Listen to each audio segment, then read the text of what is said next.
Hello friends, welcome to our channel. Today we're going to take a look at another horrible case with you. The case of Grace Holland.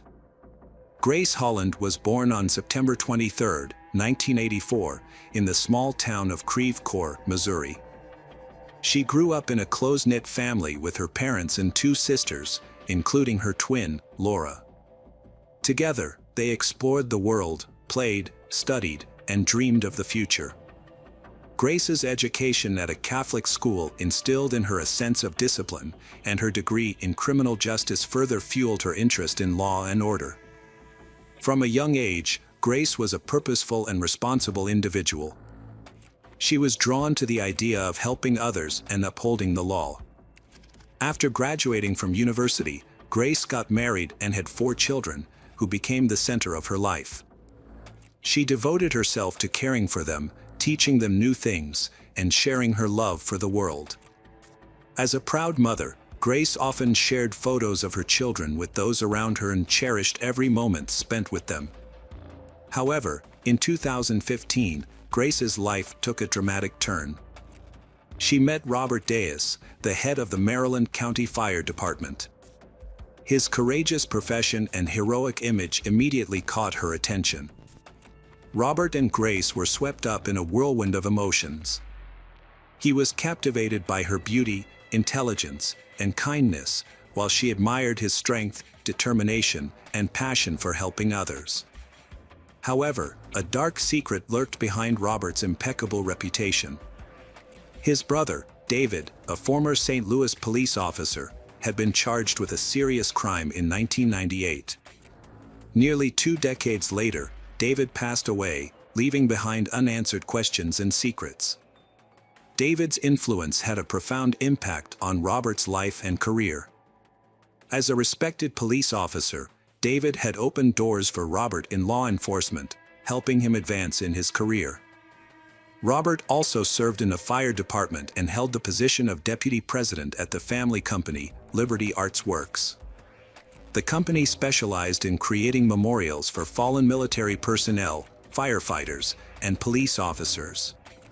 Through his work and involvement with the Backstopper organization, which supported first responders, Robert forged strong connections in his professional network. Robert had a child from his first marriage, but the relationship ultimately ended in divorce. He then married Grace, a detective from the Maryland Police, in an effort to find happiness again. This union strengthened his ties to law enforcement, and he and Grace built a life together, buying a new home and starting fresh. However, their seemingly perfect relationship soon began to unravel, revealing underlying issues. Robert's past continued to haunt him. His brother had been accused of a crime, tarnishing Robert's reputation and casting doubt on his integrity. Furthermore, cracks began to appear in his relationship with Grace. Despite their outward success, their relationship was marked by turmoil, with periods of calm punctuated by intense arguments. According to Laura, Grace's twin sister, Robert exerted significant control over Grace's life, dictating her spending habits, social interactions, and even her relationships. Laura revealed that Grace's best friend ended their relationship after a dinner with Robert, but the reason for the breakup was unclear. This development only increased Grace's feelings of isolation from her loved ones. Grace claimed that Robert forced her to quit her job and join the family business, although there was no official record of her employment. The family alleged that Robert simply instructed the company to pay her without documenting it. During this challenging time, Grace discovered she was pregnant with Robert's child. However, instead of bringing them closer together, the pregnancy increased the tension in their relationship. Their text messages, presented at the trial, revealed their conflicting desires. Grace wanted to keep the child and repair their relationship, while Robert was ready to end things. Court documents provided by the Holland family were shocking. Robert offered to pay Grace $1,600 to have an abortion, wanting to get rid of the child. However, an unexpected event occurred in the summer of 2020 in Missouri, the tragic death of 35-year-old Grace Holland. The suspicious circumstances surrounding Grace's death have left her family and the people of St. Louis determined to investigate further. As the government remained silent, distrust of the official story grew. Grace's mother faces accusations, which only strengthens the family's resolve to uncover the truth. The investigation started slowly at first, but after a lawsuit was filed and evidence was found, the case gained momentum, crossing state lines and captivating the entire country. Public opinion demands a fair verdict. On October 29, 2021, Laura Holland, Grace's sister, posted a heartbreaking letter on the police department's Facebook page. In it, she revealed that Grace had been living in fear of her husband Robert's aggressive behavior and had sought help from the Maryland Fire Department on June 24, 2020. Grace had secretly recorded one of their arguments, which later became evidence of their abusive relationship. On the recording, Robert can be heard insulting Grace, saying he didn't want to be with her.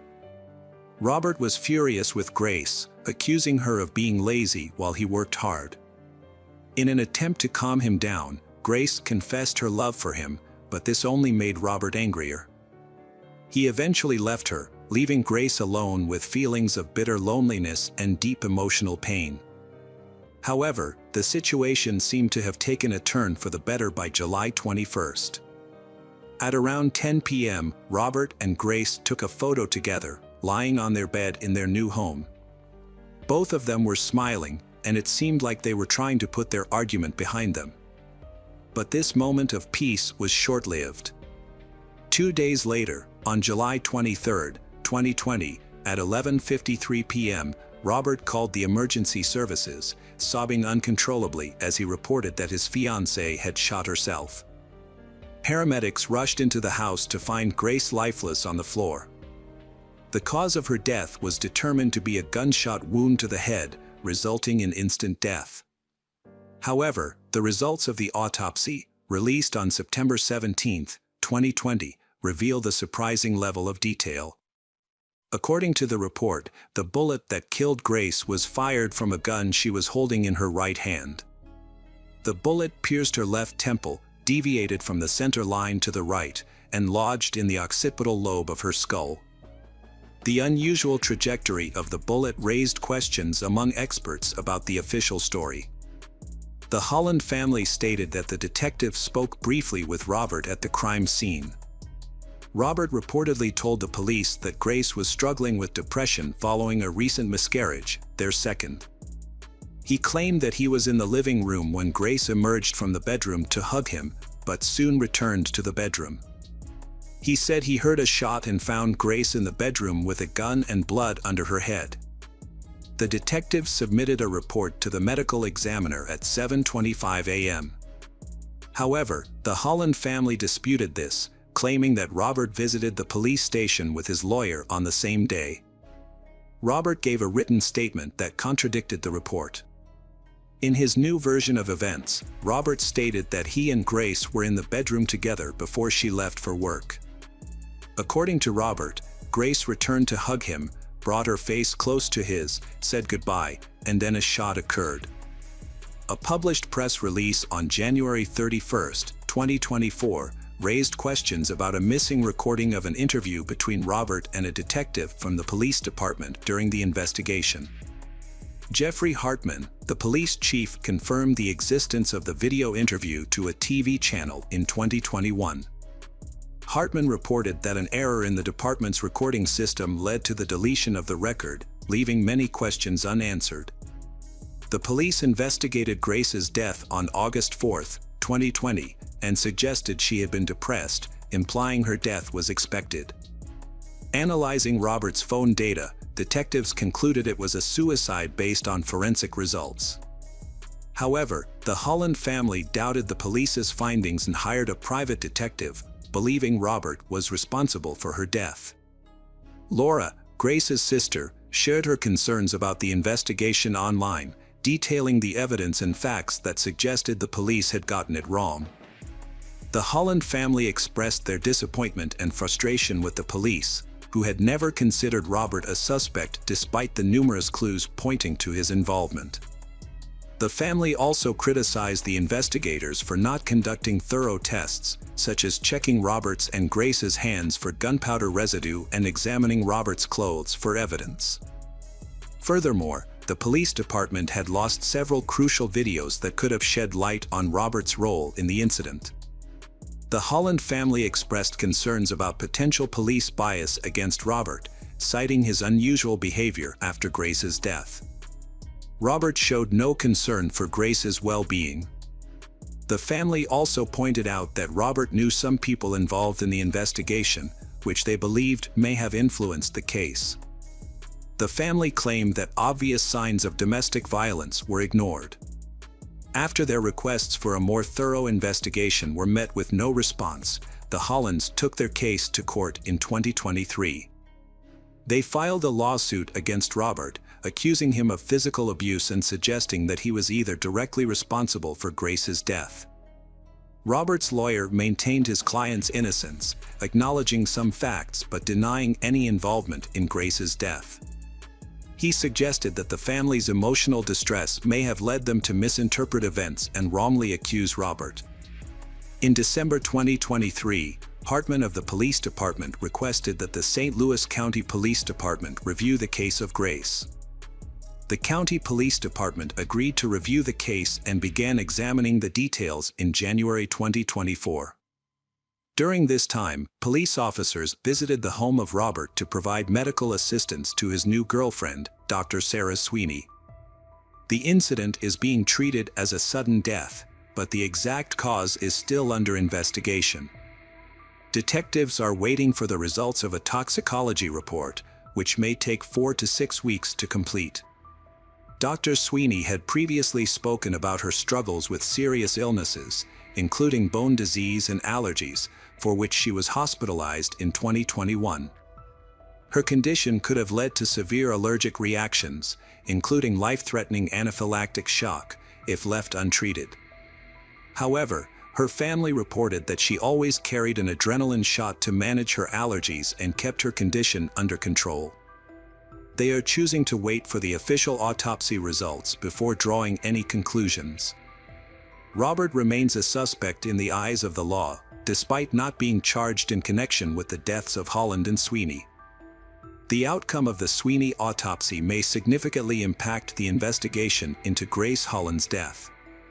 Following a thorough re-examination, the St. Louis County Police have ruled out the possibility that Grace took her own life. The investigation's findings were submitted to the prosecutor's office in early December, and the case is currently being treated as a death by negligence. The case remains open, and the prosecutor's office may take further action once all the facts are known. Police Chief Jeffrey Hartman has reaffirmed the department's initial conclusion, despite growing doubts and public scrutiny. Meanwhile, the families of Holland and Sweeney continue to push for the release of autopsy and toxicology results, seeking clarity on whether Grace Holland's death was a tragic accident or if there are underlying circumstances that have yet to be uncovered. Hello friends, welcome to our channel. Today we're going to take a look at another horrible case with you, the case of Heidi Firkus. Heidi Marie Eriksson was born on December 14, 1984, to John and Elinda Eriksson, and was the youngest of their 3 children and their only daughter. She was known for her playful and artistic nature, and lived her life to the fullest. After graduating from high school in 2003, she continued her education at the University of Northwestern in Roseville. During this time, she was a regular attendee at Calvary Church in the city, where she had been involved since her early years. It was at Calvary Church that she met Nick Firkus, with whom she shared the role of youth group leaders, serving their community with dedication and passion. Nicholas Firkus was born on February 25, 1983, to Julie and Steve Firkus. He was a driven and ambitious young man who dedicated himself to his work as the director of operations at a reputable carpet cleaning company. Known for his well-rounded personality and strong work ethic, he had found his true match in Heidi, whom he met at their shared place of worship, Calvary Church, in 2005.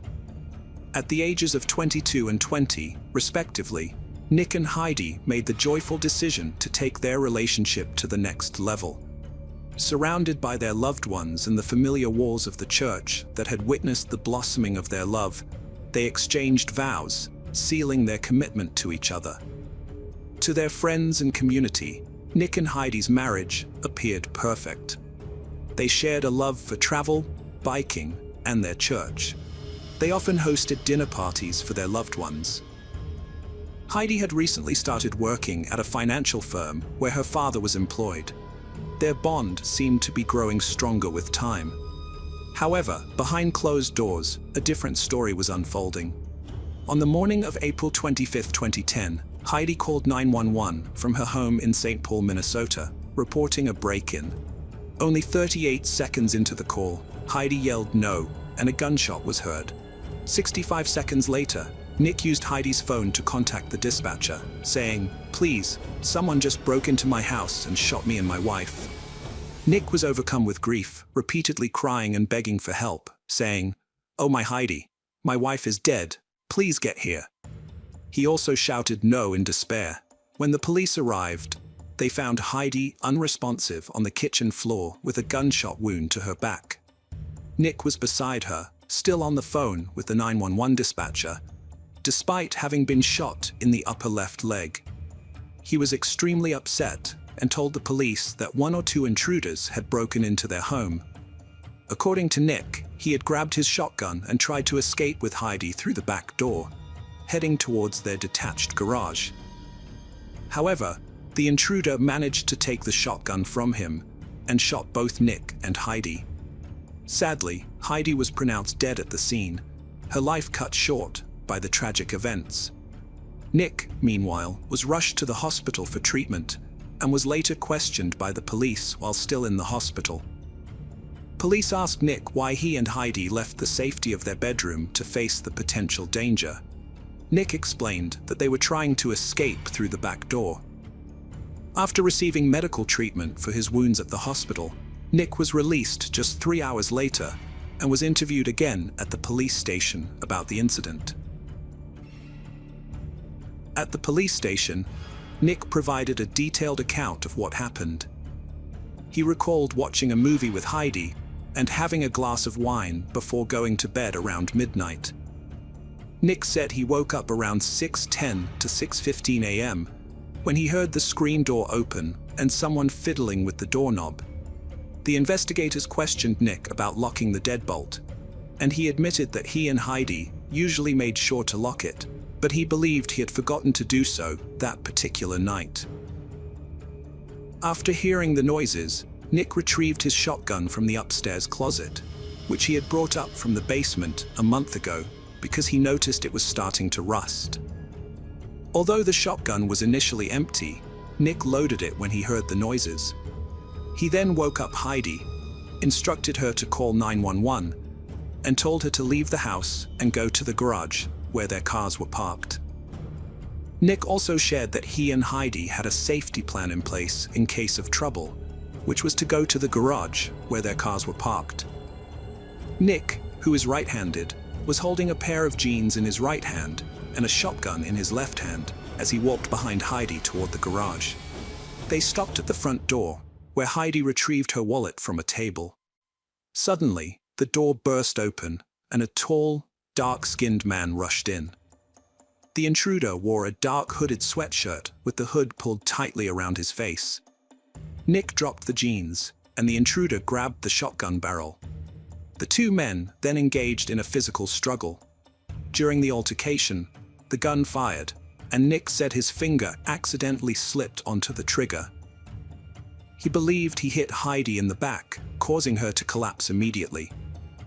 They continued fighting over the shotgun, which fired again, hitting Nick in the upper thigh and causing him to fall to the ground. The intruder then fled out the front door. Nick told investigators that Heidi was unresponsive, and he eventually lost consciousness. Nick told the police that his house was supposed to be foreclosed the next day, and he and his partner Heidi had planned to inform their parents and friends about their situation on the same day. According to Nick, they had fallen behind on their bills, and their house had been foreclosed on and sold to someone else. As a result, they were required to vacate the premises, but they hadn't shared this information with anyone. Their plan was to pack up their belongings on Sunday and Monday morning, leaving some items in the garage to collect later, and then find someone to stay with temporarily. However, their plans were disrupted, and their peaceful home was left with an air of tragedy. The lives of Nick and Heidi were forever changed by the devastating events of that morning. The investigation continued, with law enforcement securing the area and interviewing residents. None of the neighbors reported seeing anyone leaving the Fergus residence. However, one neighbor, Brendan O'Connell, who was looking after kittens in a nearby house, told the authorities that he heard an argument followed by gunfire. Nick begged for mercy, claiming a shooter had attacked him and a woman. After talking to police, Nick's lawyer hired an artist to update the sketch, details emerging: an African-American male, 40 to 60 years old. The police initially searched for an unknown African-American male intruder based on Nick's description, but found no evidence or witnesses to support his story. Despite a thorough investigation, no one was arrested or charged in connection with Heidi's death, leaving the case unsolved for many years. Years later, a surprising revelation came to light. Over 10 years had passed since Heidi's murder, and Nick had seemingly moved on with his life, marrying Rachel and starting a family. However, when financial troubles resurfaced, Rachel began to suspect that Nick was hiding something. Rachel's concerns about their financial situation and Nick's evasiveness sparked her curiosity, prompting her to investigate Nick's past. As she dug deeper, she uncovered secrets and inconsistencies that made her question everything she thought she knew about her husband and his possible involvement in Heidi's death. Rachel was unaware of the financial troubles her husband Nick was hiding, similar to those he had faced with his previous wife Heidi years earlier.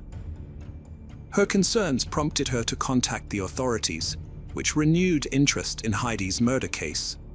Investigators began looking into Nick's second marriage to Rachel, whom he married in 2012.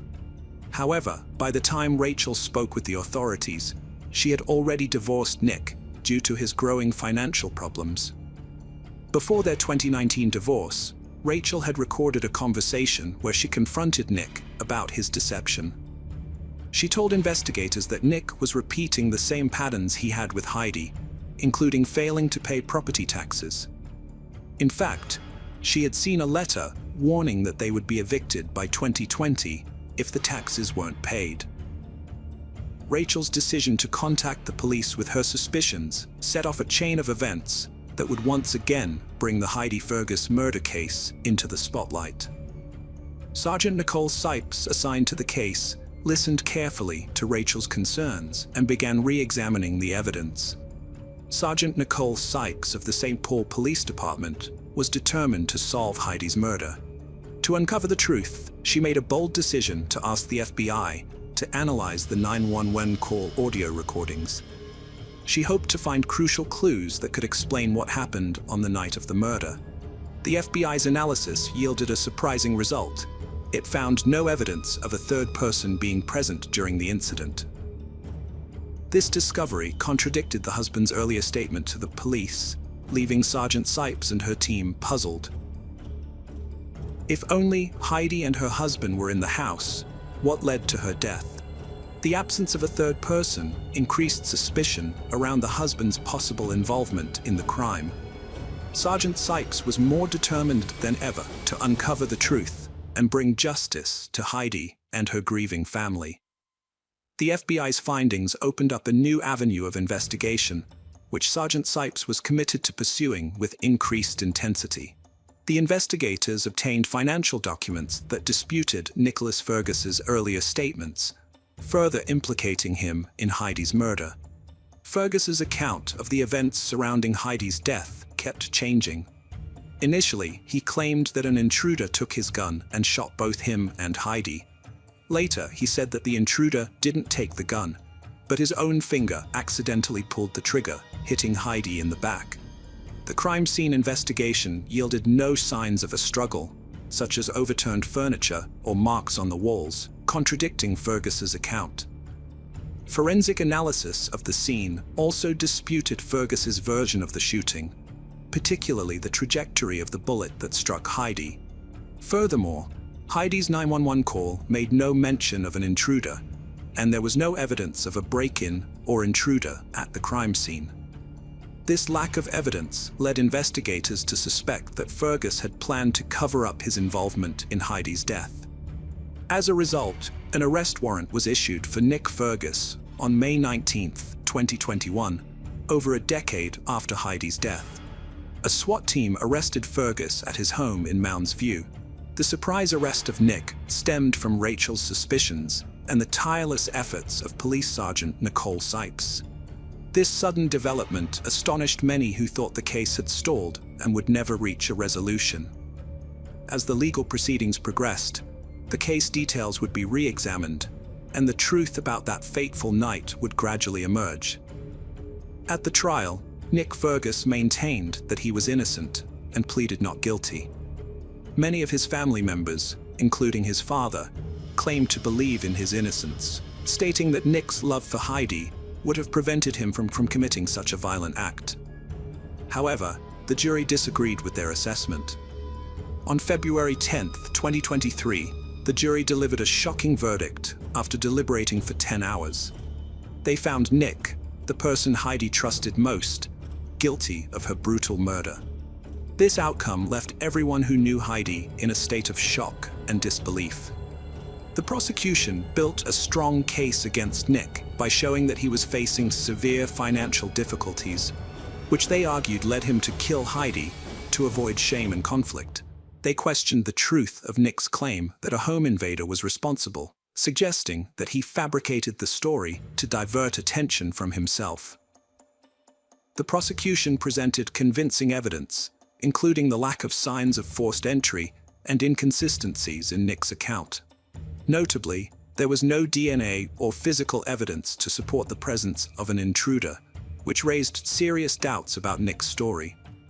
Prosecutor Rachel Craker argued that Nick's inability to accept the truth of his financial deception led him to commit a shocking crime, sacrificing Heidi's life to preserve his reputation.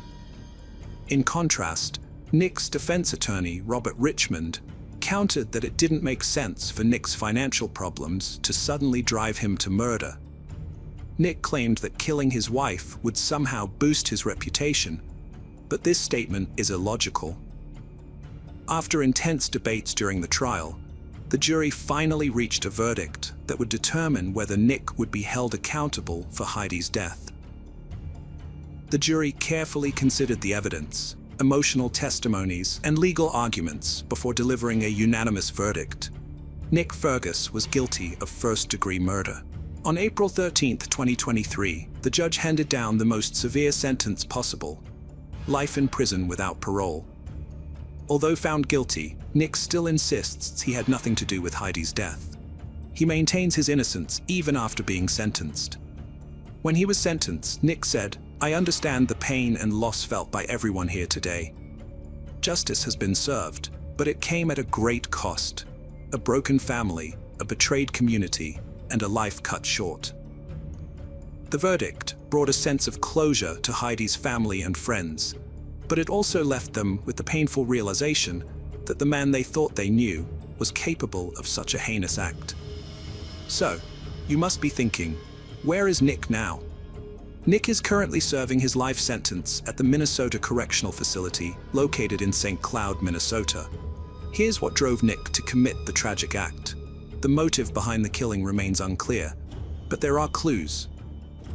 In June 2009, Nick received foreclosure papers on their house, which was then sold at a sheriff's auction the same month.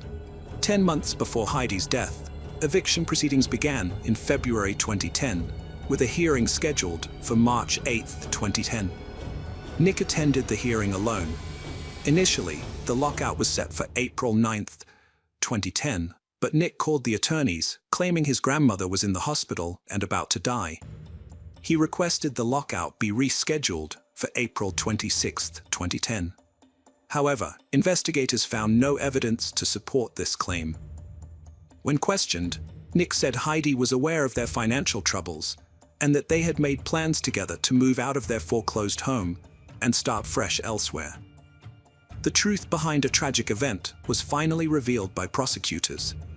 A husband, Nick, had been hiding their severe financial struggles from his wife, Heidi. Tragically, before she could discover the truth, he took her life. Instead of being honest with his wife and working together to find a solution, Nick chose a devastating path. According to prosecutors, Nick's motive for killing his wife was his shame and fear of revealing their financial problems, which included $118,000 in credit card debt and 22 months of late mortgage payments. By killing Heidi, Nick avoided confronting the consequences of his own deception. In the end, justice was served, but Heidi's loved ones still suffered immense pain and loss. Unfortunately, no legal punishment could undo the harm or bring back the vibrant life that was cruelly taken. Hello friends, welcome to our channel. Today we're going to take a look at another horrible case with you. The case of Greg Mulvihill. Diana Lovejoy and Greg Mulvihill, both living far from their families, met through an online dating site in 2005. They quickly formed a strong bond, and their relationship soon turned serious. The couple then decided to move in together in San Diego. Diana had always been passionate about athletics and fitness, starting with playing sports in high school and eventually becoming a competitive triathlete. The couple shared a love for the outdoors, which played a significant role in their relationship. During the 2000s, San Diego was emerging as a major tech hub, and Diana and Greg took advantage of the abundant job opportunities. Both Diana and Greg excelled in their careers, with Diana being known for her dependability by her coworkers. After 2 years of dating, they got married in 2007, marking the beginning of a new chapter in their lives. For their honeymoon, they chose Costa Rica, where they attended surf school. Diana and Greg were deeply in love during the early years of their marriage. They shared a passion for life and made the most of every opportunity that came their way, enjoying countless adventures together. After their wedding, they moved to Carlsbad, a picturesque suburb north of San Diego, which offered a perfect blend of natural beauty, outdoor activities, and seclusion. Diana was immediately smitten with the area and felt like she was living her dream when she settled into her ideal home. However, 3 years into their marriage, their relationship started to take a turn. Diana began to experience symptoms that led her to believe she had fibromyalgia, a chronic condition characterized by widespread pain and tenderness in specific areas of the body. Although the exact cause of fibromyalgia remains unknown, several factors are thought to contribute to its development. Diana's fibromyalgia diagnosis significantly impacted her marriage to Greg. Previously an energetic and adventurous person, she struggled to adapt to her new limitations, including reduced stress and rest. This sudden change in lifestyle created challenges for their relationship as a couple. In 2011, Greg took Diana on a relaxing vacation to Santa Cruz, California, to help her cope with her condition. As a caring husband, Greg recognized the toll fibromyalgia was taking on Diana's well-being, including constant muscle pain, fatigue, and limited energy. The illness made it difficult for her to maintain her job, and eventually, Diana had to step away from her career to focus on managing her symptoms. She began spending more time at home in Carlsbad. Above all, Diana's greatest desire was to be a mother, to love and raise a child, to be confident and happy. Diana and Greg had been trying to have a child for years, but unfortunately, Diana suffered multiple miscarriages. These losses took a toll on Diana, affecting her both physically and emotionally. Although she didn't have children, she poured her love into her 2 beloved cats, Lanny and Turtle. However, her world was turned upside down when Turtle fell ill and eventually passed away. To comfort Diana during this difficult time, Greg surprised her with a new kitten, which she named Taffy. This thoughtful gesture brought Diana immense comfort. In a surprising turn of events, Diana discovered she was pregnant after years of unsuccessful attempts to conceive. Overjoyed, Greg looked forward to becoming a father, while Diana felt her dream of motherhood finally within reach. In September 2012, Diana gave birth to a baby boy, and Greg took time off work to bond with their newborn son. Greg loved being a father and cherished every moment with his son. Diana, on the other hand, was always worried about her son's health and happiness. As time passed, she started to suspect that her son might have a similar condition to her fibromyalgia. However, Greg was convinced that their son was healthy and didn't see any reason to worry. Despite their differing opinions on their son's health, Diana remained convinced that her son was ill. She began researching extensively and discovered a medication called guaifenesin, which was similar to Mucinex and often used to treat chest infections. Some people believed it could also alleviate fibromyalgia symptoms. Diana was determined to give her son high doses of guaifenesin, but Greg strongly opposed the idea, fearing it was unnecessary and could harm their son. This disagreement over their son's health care created growing tension in their marriage. Diana and Greg's marriage became increasingly strained after Greg suffered a shoulder injury that forced him to quit his job. As a result, the household income decreased, and Diana took a sales job to compensate. She also tried to earn extra money by creating online cooking videos, with Greg handling the camera work. However, this venture didn't yield the desired results. Diana also appeared in promotional videos for kitty litter, but this effort also failed to bring in significant revenue. As their financial struggles continued, Diana and Greg's disagreements escalated, particularly regarding their 2-year-old son's health. By this point, they were constantly fighting, and their relationship was in jeopardy. Diana confided in her co-workers that she felt Greg was unhelpful and unsupportive. In July 2014, Greg had a disturbing encounter with a police officer who questioned him about allegations of abuse made by Diana. According to the officer, Diana had filed multiple police reports against Greg, leading to his removal from the family home. Diana and their son were allowed to stay, leaving Greg to face the consequences of the allegations. Diana told a trusted friend that she had been assaulted by Greg while she was sleeping. She took medication that made her drowsy, and when she started to wake up, she realized Greg was touching her inappropriately without her permission. Diana also accused Greg of sexually abusing their son. The authorities, including Child Protective Services, got involved after Diana made these allegations. Greg denied the accusations and claimed that Diana was only making these charges because he disagreed with her about their son's health issues. In response, Greg filed for divorce from Diana and requested custody of their son. Detectives investigated claims that Greg abused Diana and their son, but found no evidence to support these allegations. In fact, psychiatric evaluations of Greg and the boy revealed no signs of abuse. A judge ultimately dropped the case and granted Greg 50-50 custody of their son, much to Diana's dismay. Despite this, Diana remained committed to being a good mother and distancing herself from Greg and the associated drama. As part of their divorce agreement, Diana stayed in the house and agreed to compensate Greg for his share of the property. By 2016, the former couple had managed to establish a relatively peaceful co-parenting arrangement, with each having equal access to their son. However, this fragile peace was shattered on September 1, 2016, when the Carlsbad Police Department received a call from Jason Kovac, a friend of Greg's.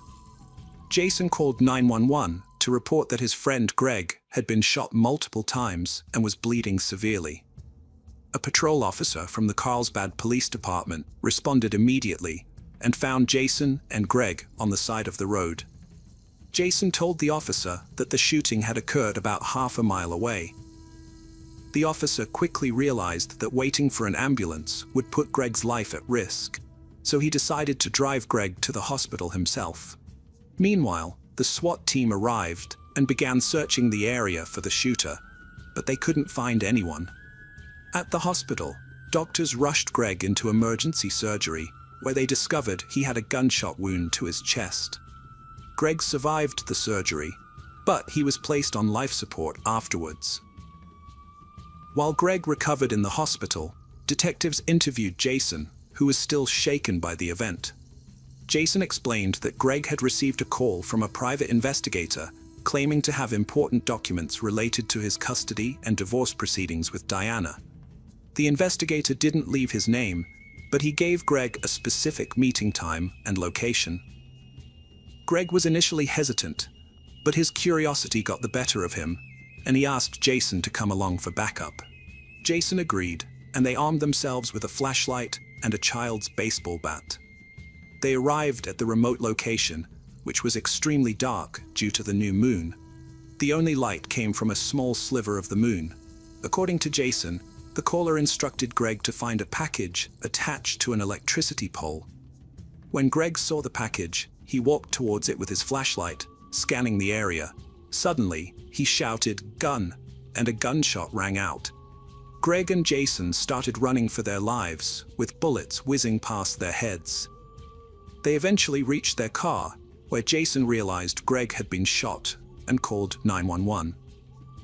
Jason couldn't provide a detailed description of the shooter, but he led the detectives to the exact location of the shooting.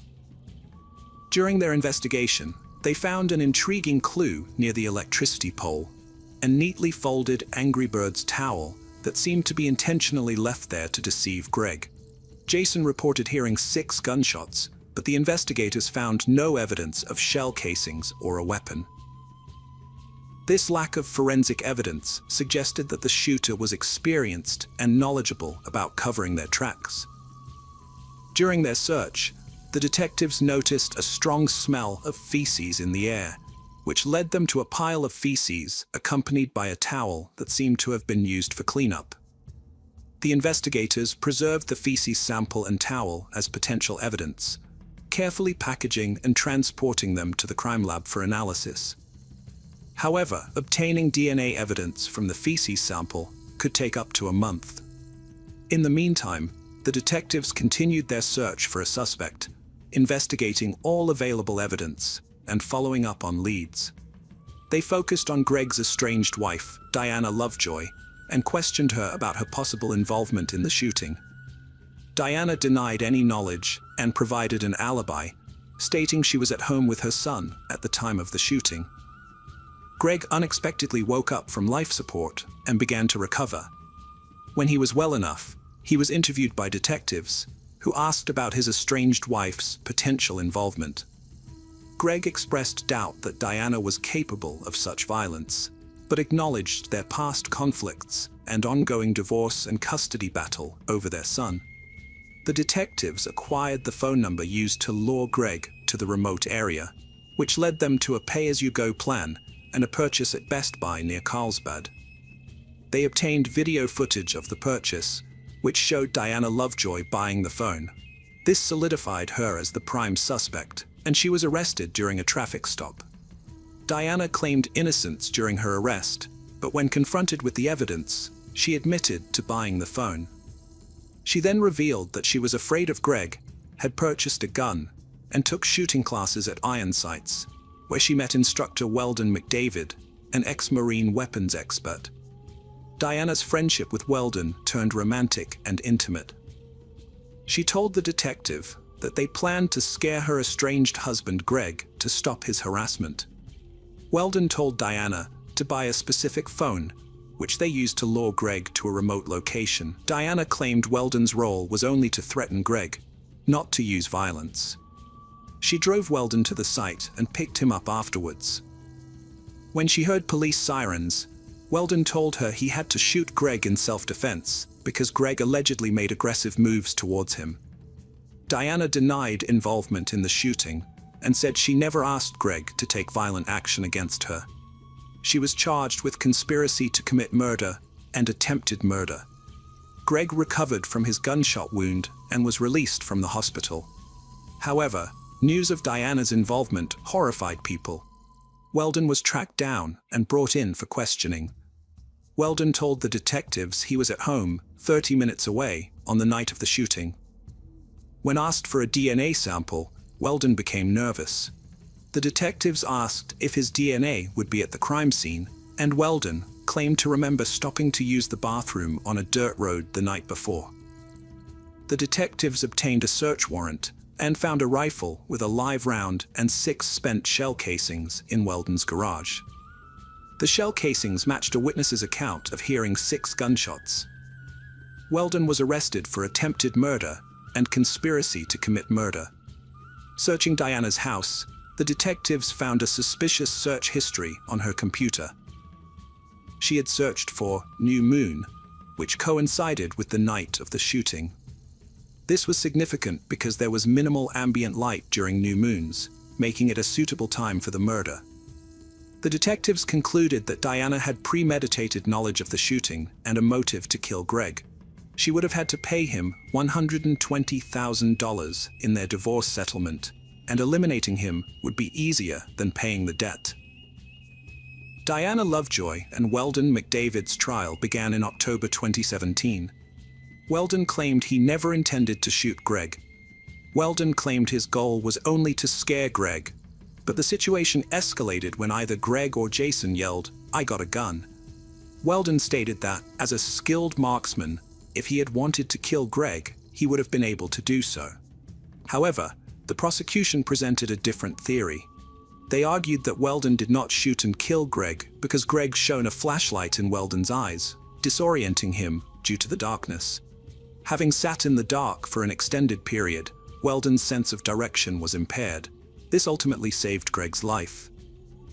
The jury found Diana Lovejoy and Weldon McDavid guilty of conspiracy to commit murder and attempted murder. Upon hearing the verdict, Diana collapsed, although the state believes she was faking it. Weldon was sentenced to 50 years to life, while Diana was sentenced to 26 years to life. Both maintain their innocence. Hello friends, welcome to our channel. Today we're going to take a look at another horrible case with you. The case of Sherry Papini. Keith and Sherry Papini first met in middle school when Keith was in 7th grade and Sherry was in 8th. They shared their first kiss with each other.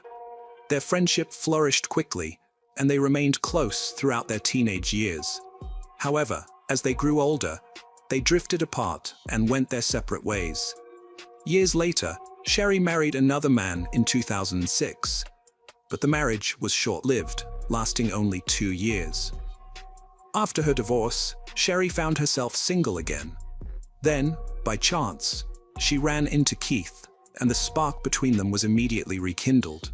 The time they had spent apart had given them both personal growth and maturity, and they realized how much they had missed each other. Keith and Sherry decided to give their love a second chance, and they started dating. As they spent more time together, their connection grew stronger every day. Within a year of reuniting, they knew they were meant to be together. They got married in 2009 and had 2 children, settling down in Redding, California. Sherry used to work in telecommunications, but after having children, she became a stay-at-home mom. Keith continued to work at Best Buy as a member of the Geek Squad. The Papini family seemed to have a perfect life from the outside. However, on November 2nd, 2016, Keith's world was turned upside down when he came home to find his wife, Sherry, missing. It was unusual for her not to be there, as she was always home when he returned from work. At first, Keith thought she might have gone for a walk, but as time passed and she didn't come back, he grew increasingly worried. Keith called the daycare center their children attended to see if Sherry had picked them up, but the school secretary told him she hadn't. This heightened Keith's concern, and he decided to use the Find My iPhone app on his phone to track her location. The app showed that her phone was at the end of their driveway. Alarmed, Keith rushed outside to search the area and found Sherry's phone lying on the ground, with her headphones nearby. When Keith found Sherry's phone and headphones at the end of the driveway, he made a disturbing discovery. There were strands of hair entangled in the headphones. He immediately contacted the authorities at the Shasta County Sheriff's Office, who took Sherry's disappearance seriously and brought in the FBI right from the start. Keith was desperate to find Sherry and get her back safely. To do this, he knew it was crucial to get her name and face out to the public. So he spoke to the media, hoping to generate support and assistance in finding her. The media played a huge role in spreading the story of Sherry's disappearance, and her beauty, blonde hair, and blue eyes made her case especially captivating to the public. As a result, news channels eagerly covered every detail of the story. After Sherry went missing and it became public, the police received many tips, but none of them led to finding her. As they continued to investigate, they looked at Sherry's phone for clues. They found a heated text conversation between Sherry and her husband Keith from a few months earlier, which made the police suspicious of Keith's possible involvement. Despite this, Keith was cooperative and offered to take a lie detector test to clear his name. He passed the test. In addition to the argument with Keith, the police found texts on Sherry's phone from men using fake female names. It seemed like Sherry was planning to leave Keith. On November 10, 2016, the police tracked down one of these men and questioned him about Sherry's disappearance. The man claimed to have met Sherry 5 years prior at a restaurant during a work conference she was attending. Although he said he didn't know her current whereabouts, he shared some information about her relationship with her husband Keith. According to the man, Sherry did not respect Keith and was even fearful of him. He alleged that Keith was violent and abusive, often locking Sherry up in their home. After a tip from a man who knew Sherry, claiming that her husband Keith was abusive, the police launched an investigation. However, after speaking with friends and neighbors, they found no evidence to support the claims of Keith's violence. Several days into Sherry's disappearance, on November 24, 2016, the police received a call at 4:32 a.m. on Thanksgiving morning. The caller reported a woman in distress on the side of I-5. The police rushed to the scene and found a woman bound with chains and zip ties. It took a moment for the officers to realize Sherry Papini, who had been missing for days. Relieved to find her alive, they carefully freed her from the restraints and took her to the hospital for medical attention. When Sherry arrived at the hospital, it was clear that she had been through a traumatic experience. Her body was covered in bruises, her hair was noticeably shorter, and she had a burn mark on her arm, as well as a bad rash. She had also lost a significant amount of weight, weighing in at only 87 pounds. While Sherry was recovering at Woodland Memorial Hospital, the police tried to interview her, but she was too emotional to provide any information. The only condition under which she would cooperate was if her husband Keith was present in the room. With Keith by her side, Sherry recounted the terrifying incident. She said she was out jogging when a dark-colored SUV, driven by 2 women, approached her. She got out of the vehicle, pointed a gun at her, while Sherry Papini stayed in the car. Sherry was forced into the back of the SUV against her will. Before getting into the vehicle, Sherry had the presence of mind to leave behind her phone and headphones on the driveway, along with some strands of her hair. She did this intentionally, hoping that Keith would find them and realize something was wrong. Sherry shared the details of her abduction with the police and her husband Keith. During the journey, she kept dozing off in the back of the SUV, making it difficult for her to keep track of time. The 2 women had wrapped something around her face, preventing her from seeing her surroundings. They told her that she was being kidnapped because a man wanted to buy her and she was being taken to meet him. However, they refused to reveal the man's identity or location. Sherry was terrified and worried about her fate, unsure of where she was being taken or what would happen to her during her captivity. She also claimed to have been physically abused by one of the women, who frequently hit her, leaving her with multiple injuries. Sherry claimed that her captors branded her right shoulder with the word Exodus to attract a buyer, who was allegedly a police officer. She also said that her captors constantly played mariachi music, which she found disorienting and unsettling. This music added to the oppressive atmosphere of her captivity, making her feel more isolated. Sherry was held in a single room with a boarded-up window. She was chained in a closet that served as a bathroom with a bucket for sanitation purposes. About 3 weeks into her captivity, Sherry heard a gunshot. After that, she had been with her disappeared, leaving Sherry to wonder if she had been killed. Sherry Papini, who had been quiet until now, took control of the situation. She instructed Sherry to get into a car, and they drove along I-5. Without warning, the car stopped, leaving Sherry startled and disoriented. She looked around, trying to understand what was happening. The younger woman then told Sherry to get out of the car. Confused and unsure, Sherry cautiously did as she was told. As Sherry exited the car, she felt a mix of fear and excitement. Was this her chance to escape? Or was she being led into an even more dangerous situation? She was left with more questions than answers, feeling uncertain and scared. After being found safe on the side of I-5, the Shasta County Sheriff's Office held a press conference to announce Sherry's return. During the conference, the police reported that Sherry had been abducted by 2 Hispanic women, which sparked widespread concern among the public. However, this news brought unintended consequences. Following the press conference, a wave of racism erupted, targeting individuals of Spanish descent. The reporting of Sherry's abduction had fueled public fear and anxiety, leading some to unfairly blame individuals associated with the Hispanic community. After being abducted, Sherry returned home and began attending therapy sessions to cope with her trauma. As a California resident, she was eligible for the Victims' Compensation Fund, which uses public funds to help pay for victims' therapy. In the aftermath, she became withdrawn, spending more time at home and avoiding social outings.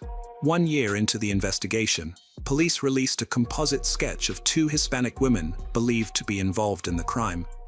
Despite this development, no new leads emerged. The police also revealed that they had found male DNA on Sherry's underwear, which did not match her husband Keith's DNA. 2 years passed with no matches on the male DNA, and the case remained unsolved. However, in 2020, a long-awaited breakthrough finally occurred. The police working on Sherry's case decided to try a new approach to find the owner of the unknown DNA. They used a technique called familial DNA, which compares the DNA profile to potential relatives of the donor. This method is commonly used in criminal investigations to analyze DNA evidence and identify possible family members of a suspect. By looking at specific genetic traits shared among family members, investigators can create a shorter list of potential suspects and explore possible family connections. In the Sherry Papini case, the police were surprised to discover that the DNA found in her underwear matched a close relative of James Ray's, her ex-boyfriend. This new information raised many questions and became a crucial moment in the investigation. The police suspected Sherry's ex-boyfriend, James Ray's, of being involved in her abduction. To investigate, they collected a soda bottle from his trash in June 2020 and sent it to a forensic lab for DNA testing. A month later, the lab results showed a match between James's DNA and the DNA found on Sherry's underwear the day she was discovered. With this new evidence, the police went to James's home in Costa Mesa, California, where he worked at a sports shop, to ask him about Sherry's case. James told the police that he had dated Sherry about 10 years prior, and the last time he saw her was a year after they broke up. He claimed to have only heard about her disappearance and safe return through rumors. During the police interview, James initially denied any involvement in Sherry's kidnapping. However, as the conversation progressed, he revealed that he was still close friends with Sherry despite their breakup 10 years prior. Although James admitted to playing a role in her disappearance, he claimed he didn't kidnap her. Instead, he insisted he was merely assisting a friend in need. James reported to the police that Sherry reached out to him for help, claiming she needed to escape her abusive husband, Keith. On November 2, 2016, James told police that a friend had lent him a car, which he used the next day to pick up Sherry. According to James, Sherry hid in the back seat of the car, lying down during the drive to Costa Mesa. During her stay at James's house, Sherry mostly stayed in her room, only coming out to help with chores like cleaning and cooking. She even boarded up the bedroom window, as she wanted to feel secure with the door closed. James noticed that Sherry was intentionally trying to lose weight by barely eating. Sherry asked James to help her harm herself, including hitting herself to create bruises. James was uncomfortable with this request, but he still agreed to help her, even going so far as to shoot a hockey puck off her knee at her request. Despite his reservations, James participated in these harmful activities with Sherry. James confessed to branding Sherry with the word Exodus on her right shoulder using a wood-burning tool they had bought from Hobby Lobby. Before Sherry left his house, she asked James to get chains and zip ties, which he used to bind her securely, before driving her to Redding, California. During the drive, Sherry told James to stop the car, which he did, and she escaped. When questioned by the police, James denied knowing anything about the two Hispanic women Sherry claimed had abducted her. However, when the police searched James's house, they were shocked to find that several rooms matched the descriptions Sherry had given of the place where she was held captive. Specifically, James' bedroom and closet exactly matched a drawing Sherry had made for the police, detailing the layout of the rooms she had been confined to. The police discovered a striking similarity between a table at James's house and the one Sherry described in her initial interviews. They decided to bring Sherry and Keith in for another interview at the police station. The police had accumulated substantial evidence that led them to believe Sherry had faked her own abduction. They intended to confront her with their findings during the interview. Before revealing the truth, they asked Sherry if she wanted Keith to leave the room. Sherry remained silent. The police then decided to leave the couple alone for a few minutes. During this time, Sherry approached Keith and confessed that she didn't want the police to find the Hispanic woman who had supposedly abducted her. She felt indebted to this woman for sparing her life. Sherry refused to press charges against the woman who attacked her. Keith listened to her reasons, but he was skeptical and worried. Sherry's explanation didn't make sense to him, and he was starting to get scared. He pointed out that even if Sherry didn't want to press charges, the attacker would still face consequences for her actions. The police re-entered the interview room with an update. They had found a familial DNA match for the male DNA on Sherry's clothing, and it led them to James Reyes, Sherry's ex-boyfriend. When Keith heard the name, he had a visceral reaction. He knew James as Sherry's ex. The police told Sherry and Keith that James Reyes, Sherry's ex-boyfriend, had passed a lie detector test. They suspected that Sherry had faked her own kidnapping and claimed to have evidence to support James's version of events. The police told Sherry that they believed her significant weight loss during her disappearance was intentional, as she had chosen to eat very little. They also suggested that the rash on her arm was caused by the cleaning products she had used at James's house.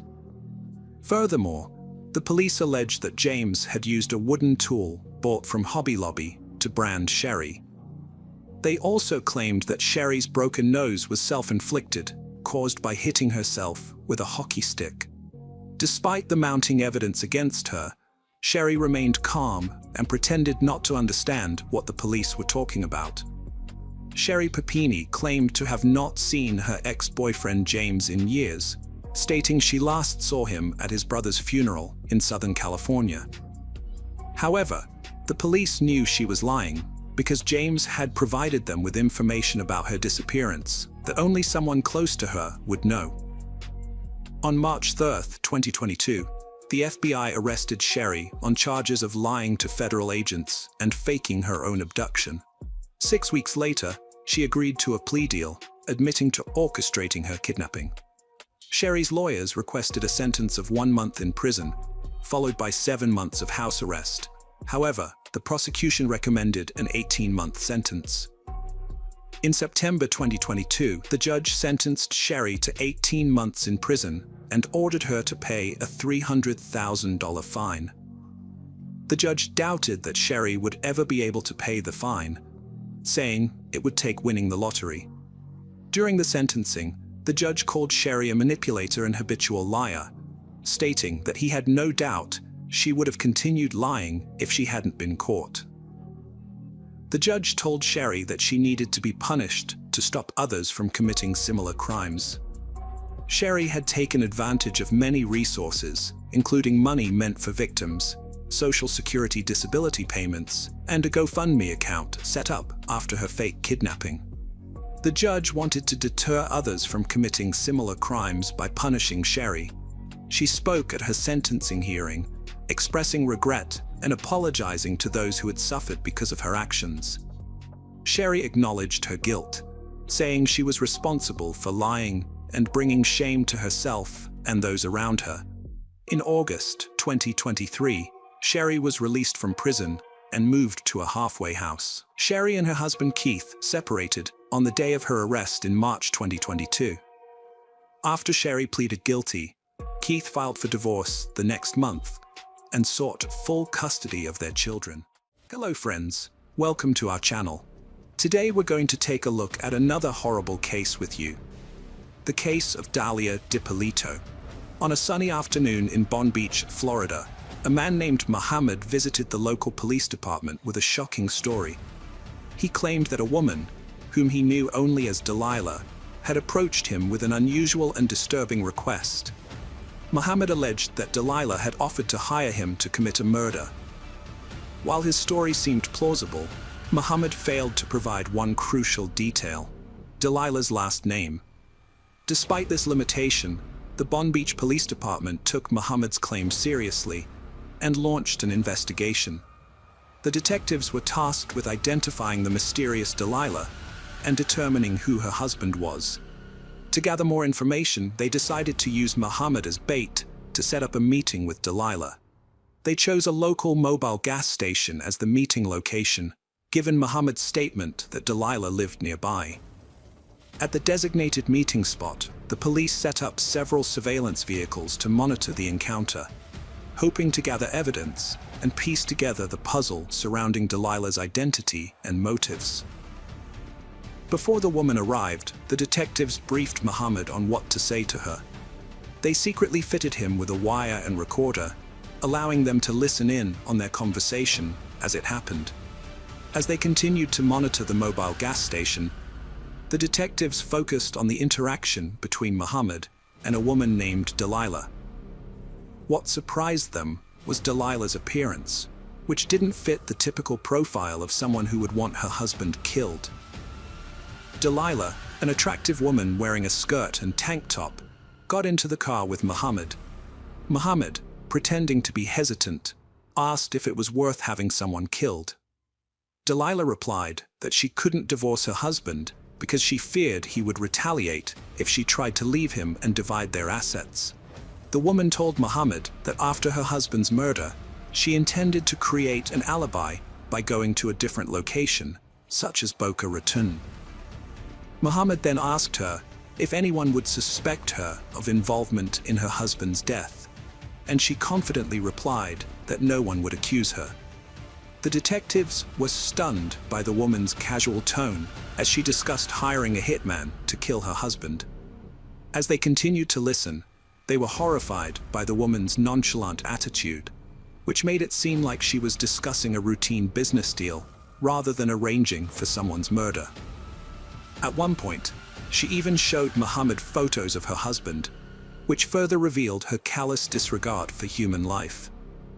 During the conversation, the woman made a stunning admission to Muhammad, revealing that she planned to pay a hitman to kill her husband. This confession was a crucial breakthrough for the detective, as it confirmed the woman's involvement in soliciting a murder. However, the detective knew that to build a stronger case, they needed to gather more evidence. The woman told Muhammad that she would withdraw $1,000 in cash and hand it over to the hitman later. After discussing the plan with Muhammad, the woman left the mobile gas station and drove home. The detectives followed her to gather information about her address. A records check revealed that the address belonged to Dalia Doe, not Delilah as they had initially thought. With this new information, the detectives ran a background check on the vehicle Dahlia used to meet Muhammad at the gas station. This allowed them to obtain the registered owner's name, which was her husband, Mike Doe. To their friends, Mike and Dahlia seemed like a loving and happy couple. The two had met when Mike was browsing the internet at work, looking for something to do when he was feeling bored. Mike found a website that offered escort services and decided to hire one. This decision would have a profound impact on his life. When the escort arrived, Mike was immediately drawn to her physical attractiveness. He thought she was exceptionally beautiful, and he felt an undeniable attraction between them. As they spent more time together, they quickly developed a strong connection, effortlessly engaging in friendly conversations over the next few days. Mike and Dahlia's friendship blossomed into a romantic relationship after they spent a weekend together. They quickly realized their feelings for each other went beyond friendship. As a result, they became a committed couple. A few months into their relationship, they stumbled upon an engagement ring store, which led to a conversation about marriage, a topic they had previously discussed. Mike was drawn to the idea of spending his life with Dahlia and decided to purchase a ring, symbolizing his commitment to their future together. Despite their relationship moving quickly, Mike was deeply happy and in love. Before meeting Dahlia, Mike had a troubled past. In 2001, he was sentenced to 2 years in prison in Broward County, Florida, for grand theft, fraud, and false telephone sales. At the time, Mike was struggling with drug addiction and desperation for money, which he later acknowledged was no excuse for his mistakes. Mike served his 2-year sentence and was given 28 years of probation. The court granted Mike a lengthy probation period to give him time to pay back the significant amount of money he owed. However, when Mike returned home, he was unsure of how he would repay the debt. Determined to settle his debt, Mike found a job as a cook at a local restaurant, earning $350 weekly, which was insufficient to make a notable dent in the substantial amount he owed. To improve his financial situation and secure an early release from probation, Mike sought a better-paying job. A friend offered him an office job near his home, allowing him to transition from cooking to email marketing. As Mike and Dahlia started dating, he eventually confided in her about his probation and the limitations it imposed. Mike explained that he required permission to leave the state while on probation.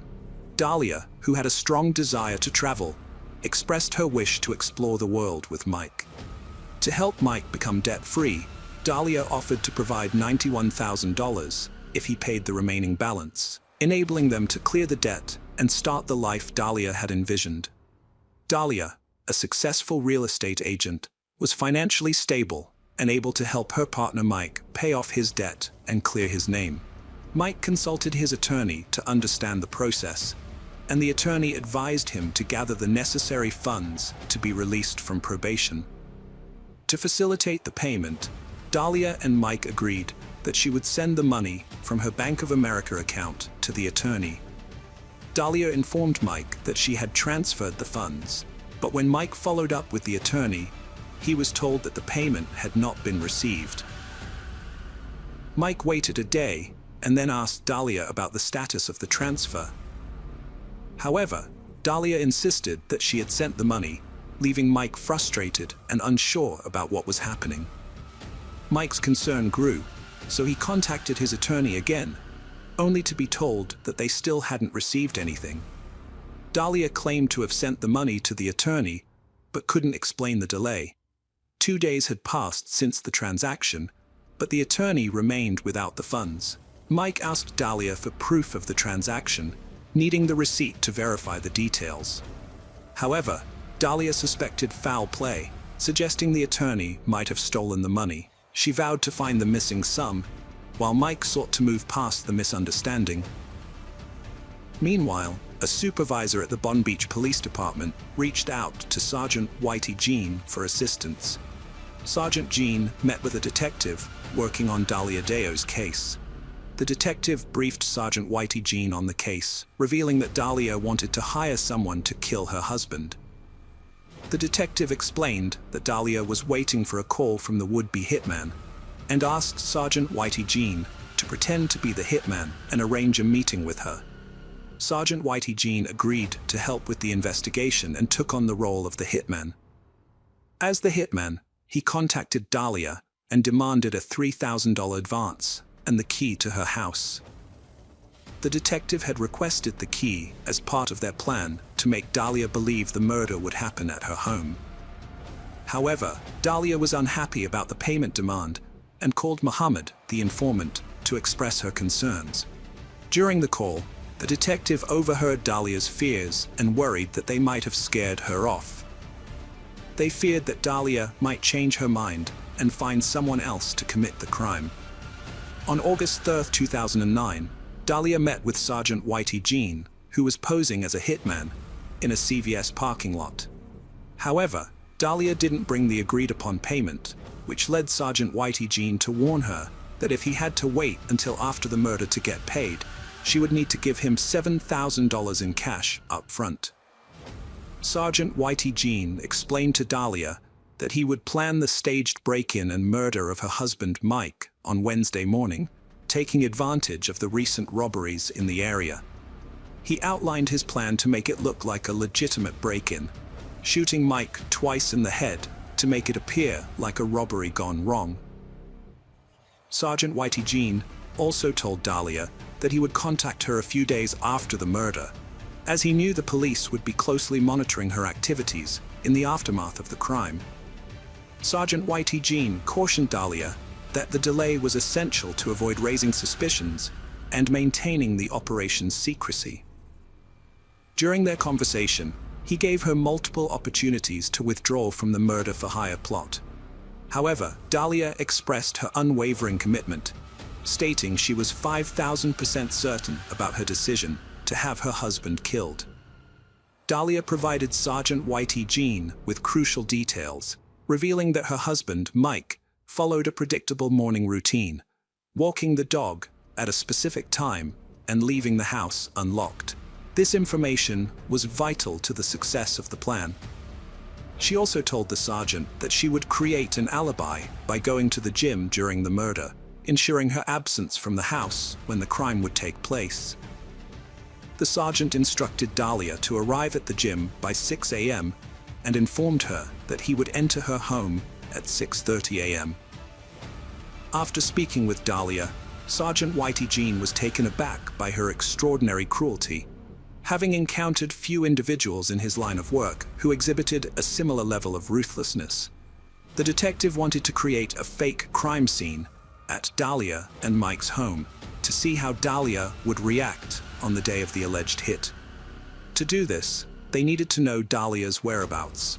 At 5:30 a.m., Dahlia told Mike she was going to the gym, which Mike found unusual since she had never gone that early before. However, he didn't think much of it and continued with his morning routine. The detective kept an eye on Dahlia to make sure she went to the gym and went inside. This confirmed that the plan could move forward. But before setting up the faked crime scene, the detective needed to fill Mike Dio in on what was happening. About 30 minutes after Dahlia left for the gym, loud banging noises were heard at Mike and Dahlia's house, prompting Mike to rush to the door. When he opened it, he was surprised to find several police officers standing there. Confused and worried, Mike asked them what was going on. The detective informed Mike that his wife, Dahlia, had tried to hire a hitman to kill him, but the hitman was actually an undercover cop. The entire situation was a setup to look like a murder-for-hire plot. Mike was in shock when the police told him that his wife had hired someone to kill him. The detectives took him to the police station, leaving his home to be staged as a crime scene with fake police tape and lights. The detectives then called Dahlia, telling her that they needed to question her about an incident involving her husband. When she arrived home, she found her house surrounded by police cars and crime scene tape. The detective told her that her husband had been murdered, and she broke down in tears. However, the detective noticed that Dahlia's reaction seemed unusual, as she didn't produce any tears. The detective began questioning Dahlia about suspects, trying to get her to confess to hiring the hitman. Dahlia claimed that her marriage was fine and that Mike's problems with probation and a stock fraud conviction might have led to his murder. Unbeknownst to her, Mike was watching from another room. The detective then revealed that they knew the truth behind the murder and brought in Sergeant Whitey Jean, who Dahlia claimed she didn't know. The detective arrested Dahlia for solicitation of murder, revealing that the hitman was an undercover cop. Mike was given the chance to confront Dahlia, but she refused to admit her guilt. Dahlia's trial took place on April 26, 2011, where Mike testified against her for 3 days. Her defense argued that the entire plot was a publicity stunt for a reality TV show, but Mike denied any involvement. Mike denied any interest in reality TV shows and claimed he had no involvement in Dahlia's alleged plot to kill him. He also stated he had no knowledge of public relations. After the trial, the jury found Dahlia guilty of solicitation to commit first-degree murder with a firearm, and she was sentenced to 20 years in prison. Mike was relieved by the verdict, but also felt a sense of closure, knowing justice had been served. However, Dahlia's attorneys appealed the conviction, citing a juror's remark about Dahlia poisoning Mike's Starbucks drink, which was not presented as evidence during the trial. The appellate court reversed the conviction, and a second trial was held. Despite the state's confidence in their case, the jury reached a hung verdict, resulting in a mistrial. A third trial was held, and Dahlia was again found guilty, this time receiving a 16-year prison sentence. Dahlia's defense team continued to appeal her conviction, but the Florida Supreme Court and the U.S. Supreme Court declined to review her case. Her attorneys plan to file a motion with a federal judge to review the third trial for constitutional violations, which would be their last chance to secure a new trial. Despite her conviction, Dahlia has become a respected figure in prison, leading a Bible study group and earning praise from fellow inmates. She is separated from her young son, who lives with his grandmother, and deeply misses being with him. Hello friends, welcome to our channel. Today we're going to take a look at another horrible case with you. The case of Corey Richins. Eric Richins was born on May 13, 1982, and left a lasting impact on those around him. As a child, Eric was passionate about sports, actively participating in basketball, baseball, and soccer, which showcased his athletic talent and enthusiasm for staying active. Eric's true passion, however, was anything that involved being outdoors. He was an exceptional hunter, known for his impressive marksmanship, and had amassed an impressive collection of trophy animals from around the world.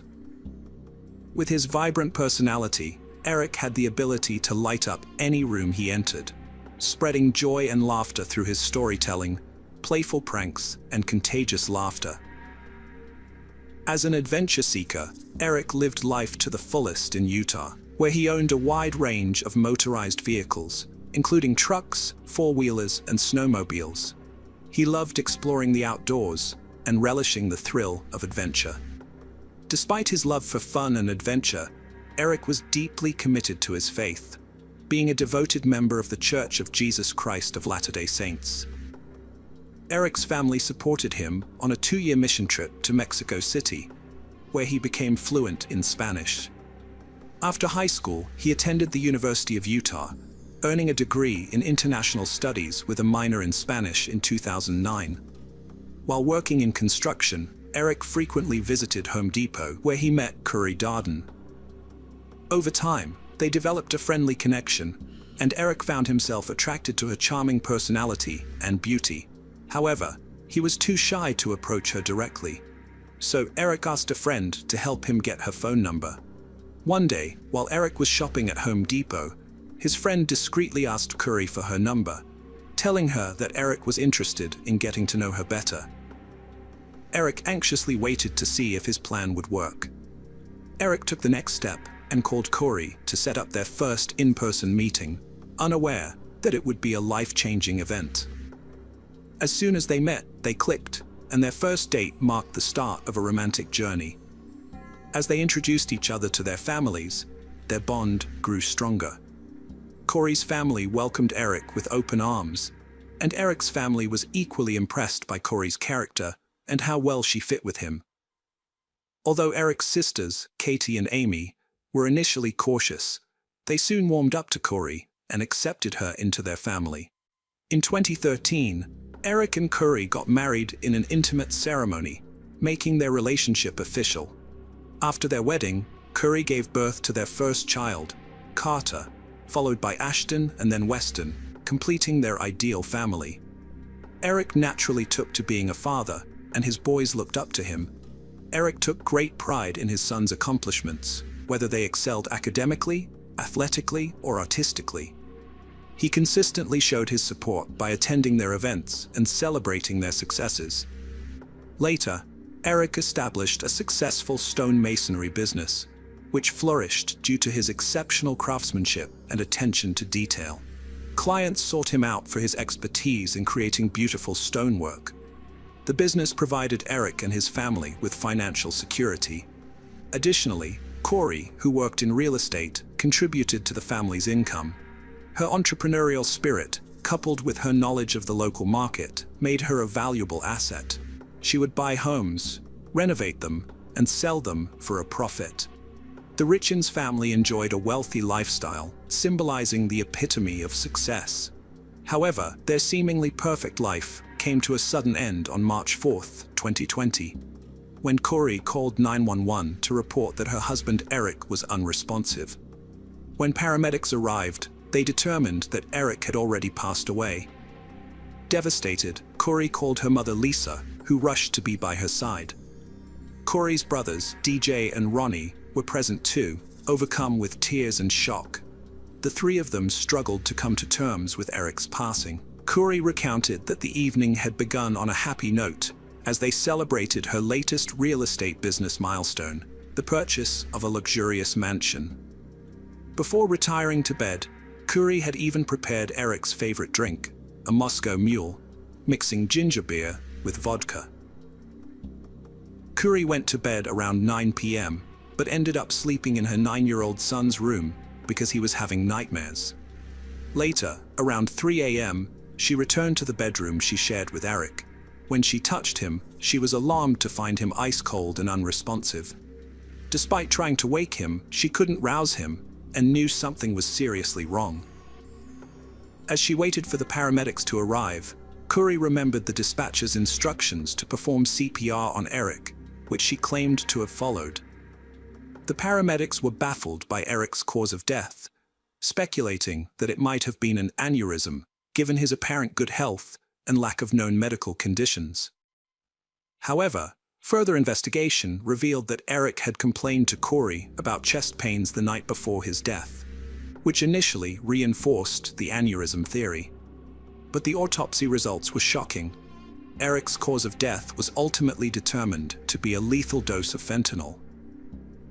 Fentanyl is a highly potent pain medication that can be extremely dangerous and even deadly when taken in excessive amounts. After Eric's death, a critical question remained: how did this substance end up in his system? From the start, Corey and her family quickly blamed Eric's recreational drug use as the reason fentanyl was present. Corey explained that Eric would take a THC-infused gummy every night to relax, as he preferred THC, the psychoactive ingredient in cannabis, to unwind. However, Corey, her mother, and brothers had concerns about the origin of these gummies, suspecting that Eric didn't always buy them from trustworthy sources, and instead purchased them illegally. Eric's family strongly disagreed with these claims, believing there was more to the story, and urged investigators to explore other possibilities. Despite trying to move on, Corey faced significant challenges, according to her brother Ronnie, as the absence of their husband and father left a huge gap in their lives, leading their three sons to act out due to the uncertainty surrounding his death. Corey, grieving and seeking comfort for her children, turned to a creative outlet to cope with her emotions.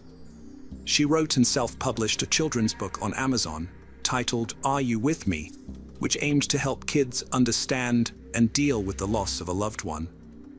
The book tells the story of a young boy struggling to come to terms with his father's death through illustrations and narrative.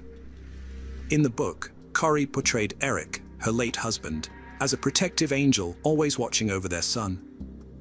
Her mother, Lisa, praised the book, saying it brought some comfort to Corrie and her grandchildren as they navigated their emotions and rebuilt their lives. However, detectives investigating Eric's death soon uncovered evidence suggesting foul play.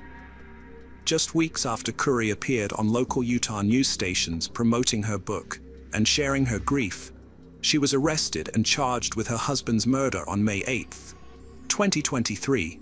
The community was stunned by the arrest, and the tragic turn of events transformed what was initially a heartwarming story of a grieving wife and mother into an unbelievable tale of betrayal and tragedy. Corrie is accused of murdering Eric by poisoning him. Eric's family believes Corrie deliberately put a lethal dose of fentanyl in the Moscow Mule she made for him on the night he died. However, Corrie's lawyer claims that no fentanyl was found in the glasses at their home. Corrie denies any involvement in Eric's death, saying she had no reason to harm him. Her mother, Lisa, was shocked to hear about her daughter's alleged involvement and told investigators that the couple was happy and had no reason to kill each other. But as detectives dug deeper, they found that Corrie and Eric's relationship was not as perfect as they seemed. The couple had disagreements, and Corrie, who had given up her career to be a stay-at-home mom, wanted to be independent.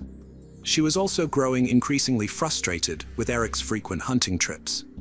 According to Lisa, Eric was unfaithful in his marriage, and he confided in her about the affair along with Corrie. To address their marital issues, Eric and Corrie sought counseling. However, Eric's family denies that he ever cheated on her. Eric genuinely loved his sons and wanted to save the marriage. Despite his efforts, Eric was preparing for a potential divorce.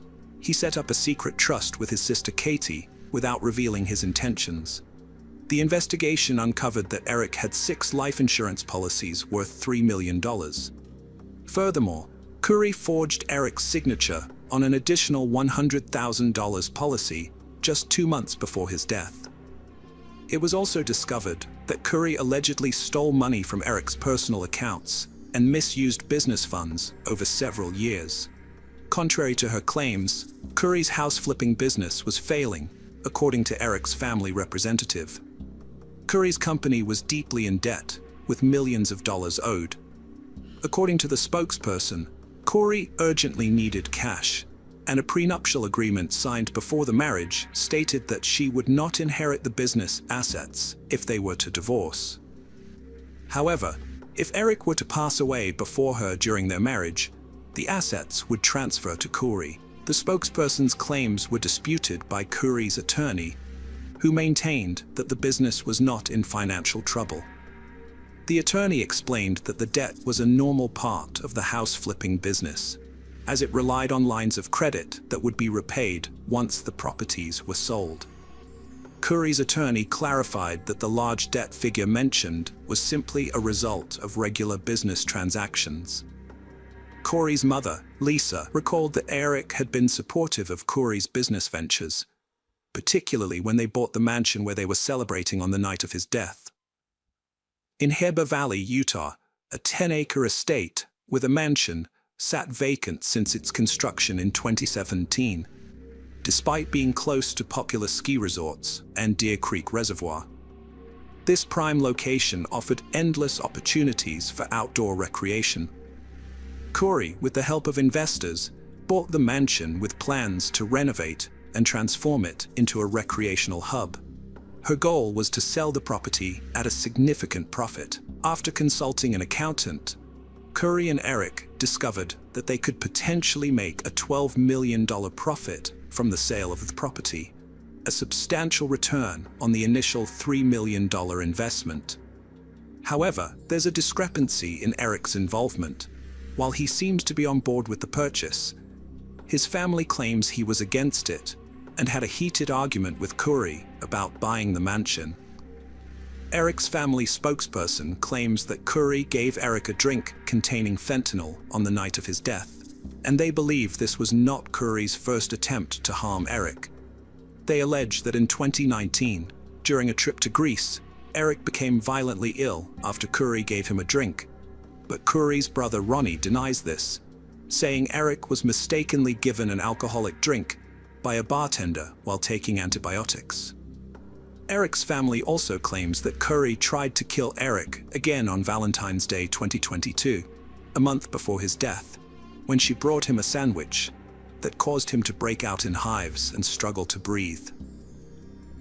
After Eric's death, Curry's behavior was questioned, including an incident where she allegedly attacked her sister Amy when she tried to open a safe containing a large amount of cash. Curry claimed she was defending herself to retrieve important documents, but was charged with assault and pleaded no contest in June 2023. Curry appeared in court for a 4-hour bail hearing, during which her attorney tried to convince the judge to release her on bail.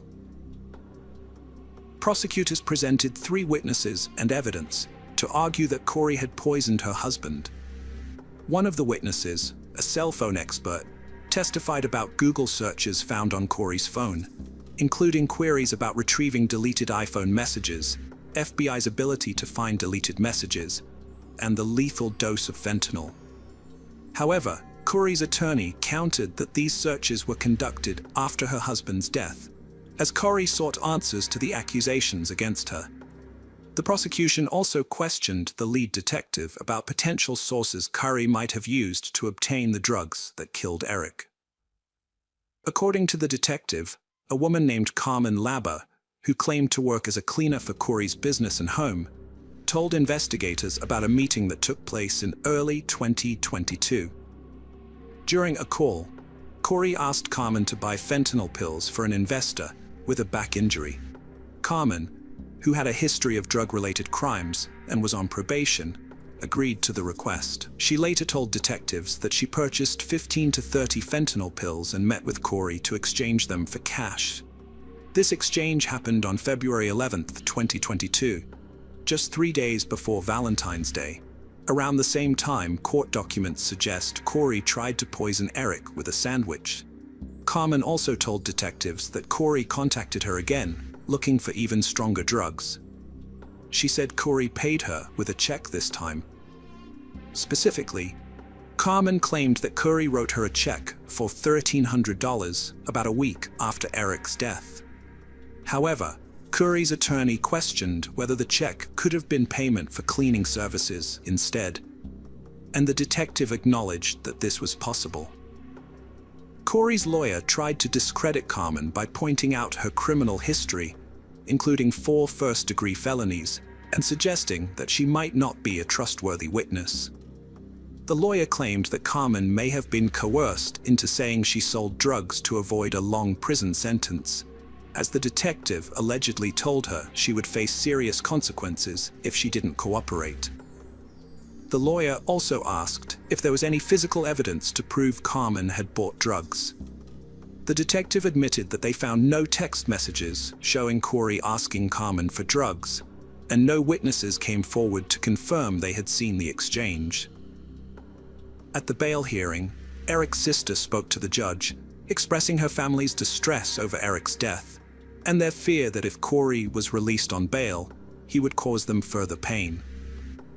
Eric's sister asked the judge to keep Curry in custody, and the judge accepted her request.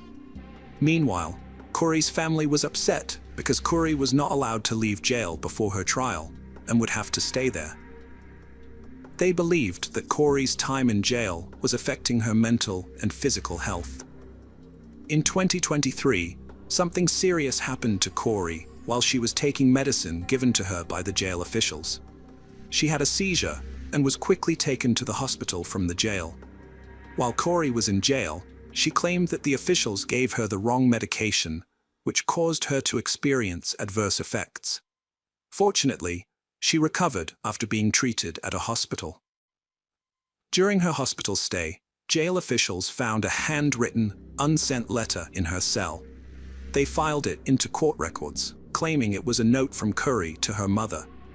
Prosecutors argued that this letter provided additional evidence of Curry's intentions and motivations. In November 2023, they requested a no-contact order to restrict Curry's access to her mother and brothers, mainly due to the letter. Prosecutors claimed that the letter was evidence of witness tampering.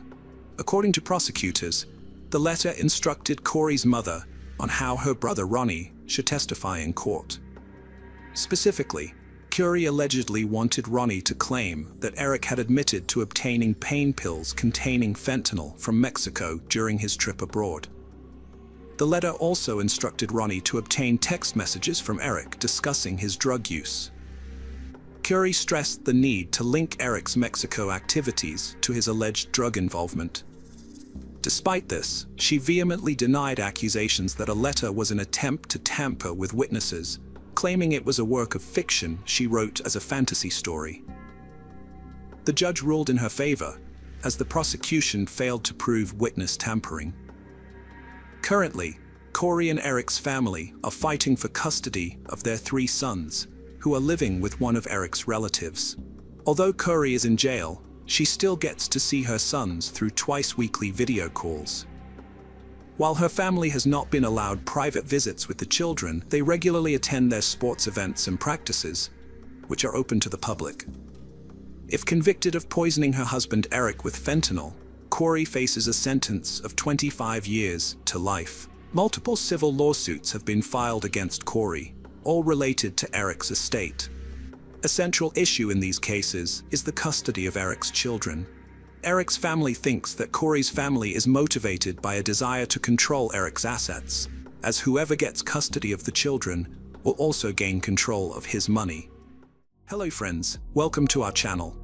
Today we're going to take a look at another horrible case with you. The case of Lacey Peterson. Lacey Rocha was born on May 4, 1975, to Sharon and Dennis, but her parents divorced when she and her older brother Brent were still young. After the divorce, Lacey's mother married Ron, a dairy farmer, who became a father figure to her and played a significant role in her upbringing. Lacey was a cheerful and outgoing person with an infectious smile and bubbly nature. She loved talking to people and was always eager to engage in conversations, which made her a natural attention seeker. She thrived in social situations and was known for her ability to light up a room with her presence.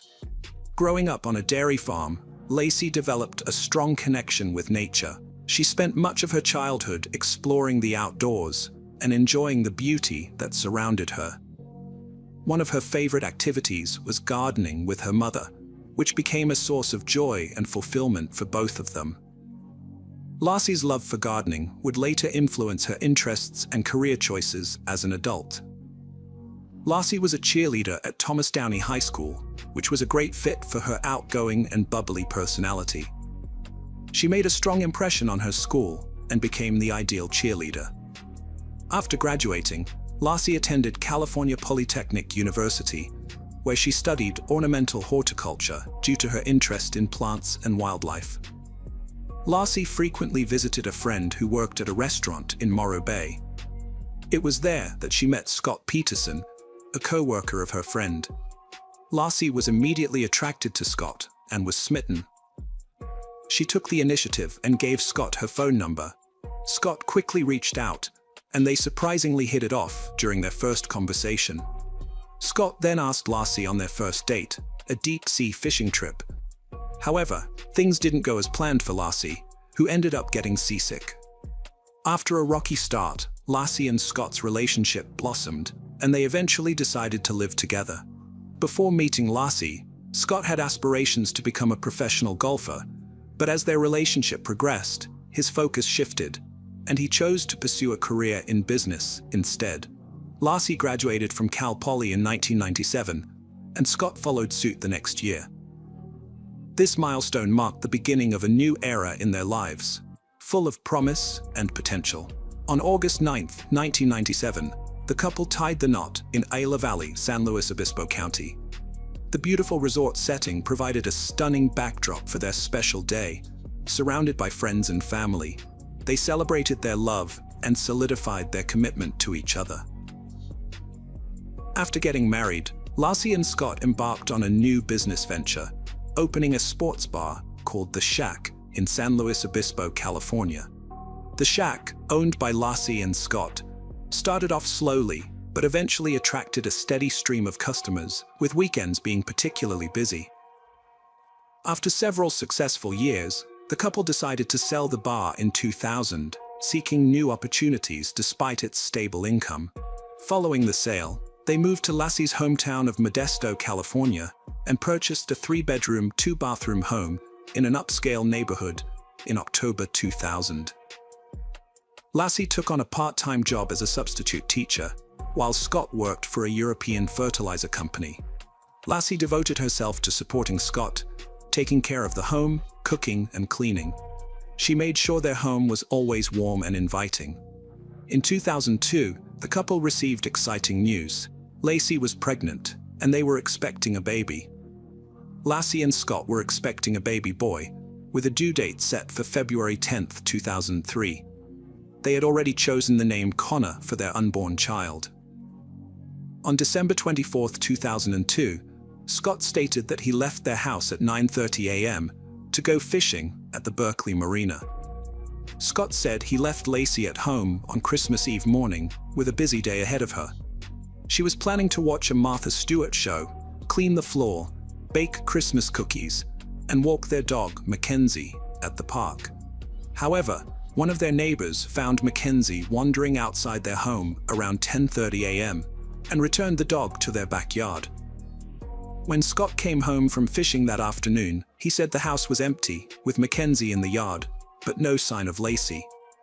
Her car was still parked in the driveway. Scott claimed he showered and washed his dirty fishing clothes as soon as he got home. After his shower, Scott realized Lassie was missing and became concerned. He called her mother and stepfather, Sharon and Ron, but they hadn't heard from her all day and were worried about her safety. As the day went on and Lassie remained missing, Scott and Sharon decided to report her disappearance to the police around 6 p.m. They stressed to the police how urgent it was to find Lassie, who was 7 months pregnant with their baby, Connor. The police then questioned Scott about his whereabouts and activities on the day Lassie vanished. Scott told police he went fishing at the Berkeley Marina, about 90 miles from his home in Modesto, where he lived with his pregnant wife, Lassie.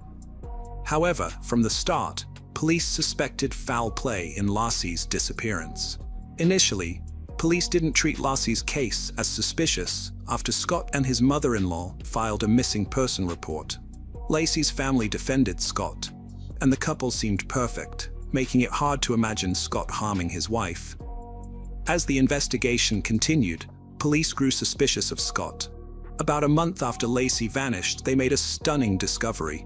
Scott had 2 secret affairs and a long-term relationship with Amber Fry, who contacted police on December 30, 2002, after learning Scott was a suspect in Lassie's disappearance.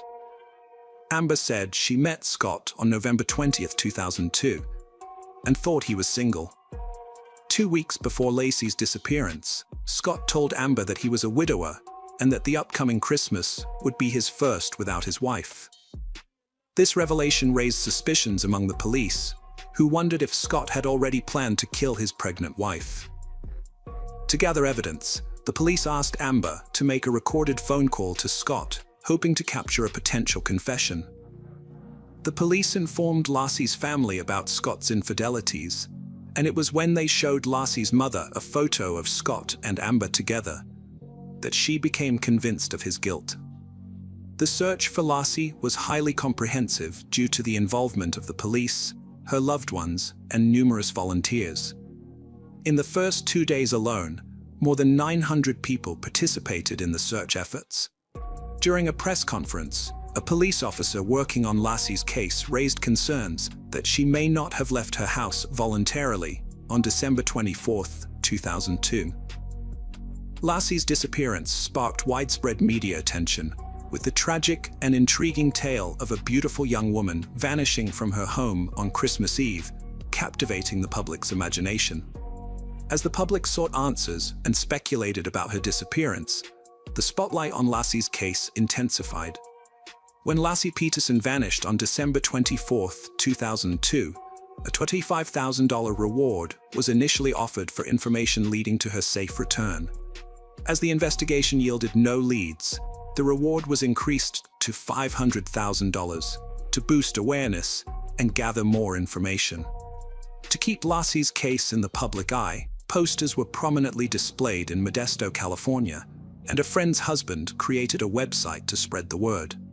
Months later, on April 13, 2003, a couple walking their dog in Richmond's Point Isabel Regional Shoreline Park stumbled upon a gruesome discovery in a marshy area. They found the decomposing body of a male infant. The next day, another person discovered the body of a pregnant woman on the east side of the bay's shore, about a mile away from where the baby was found. On April 18, 2003, DNA tests confirmed that the bodies were indeed those of Lassie and her unborn son, Connor. Lassie and Connor were laid to rest at Burwood Cemetery.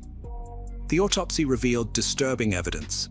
The baby had 1.5 loops of nylon tape around his neck and a significant cut on his body. Lassie's autopsy showed even more brutal injuries. 2 cracked ribs, her upper torso hollowed out with internal organs removed, and she was missing her head and limbs. The medical examiner concluded that the baby died in the womb and was expelled from Lassie's body after her death. Investigators from the FBI and Modesto Police Department searched the home of Scott and Lassie, looking for evidence of their involvement in her disappearance. The search turned up several crucial clues, including a hair found in Scott's pliers on his fishing boat.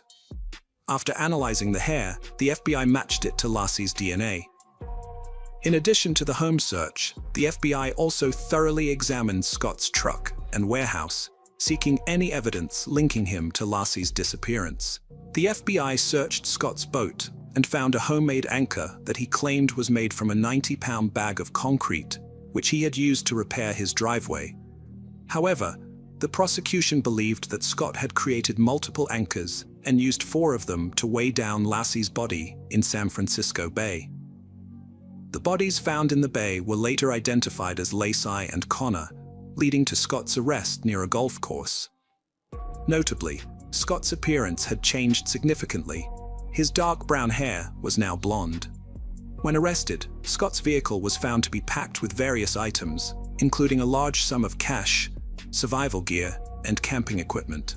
The police also discovered 4 cell phones and 2 driver's licenses, one belonging to Scott and the other linked to his brother.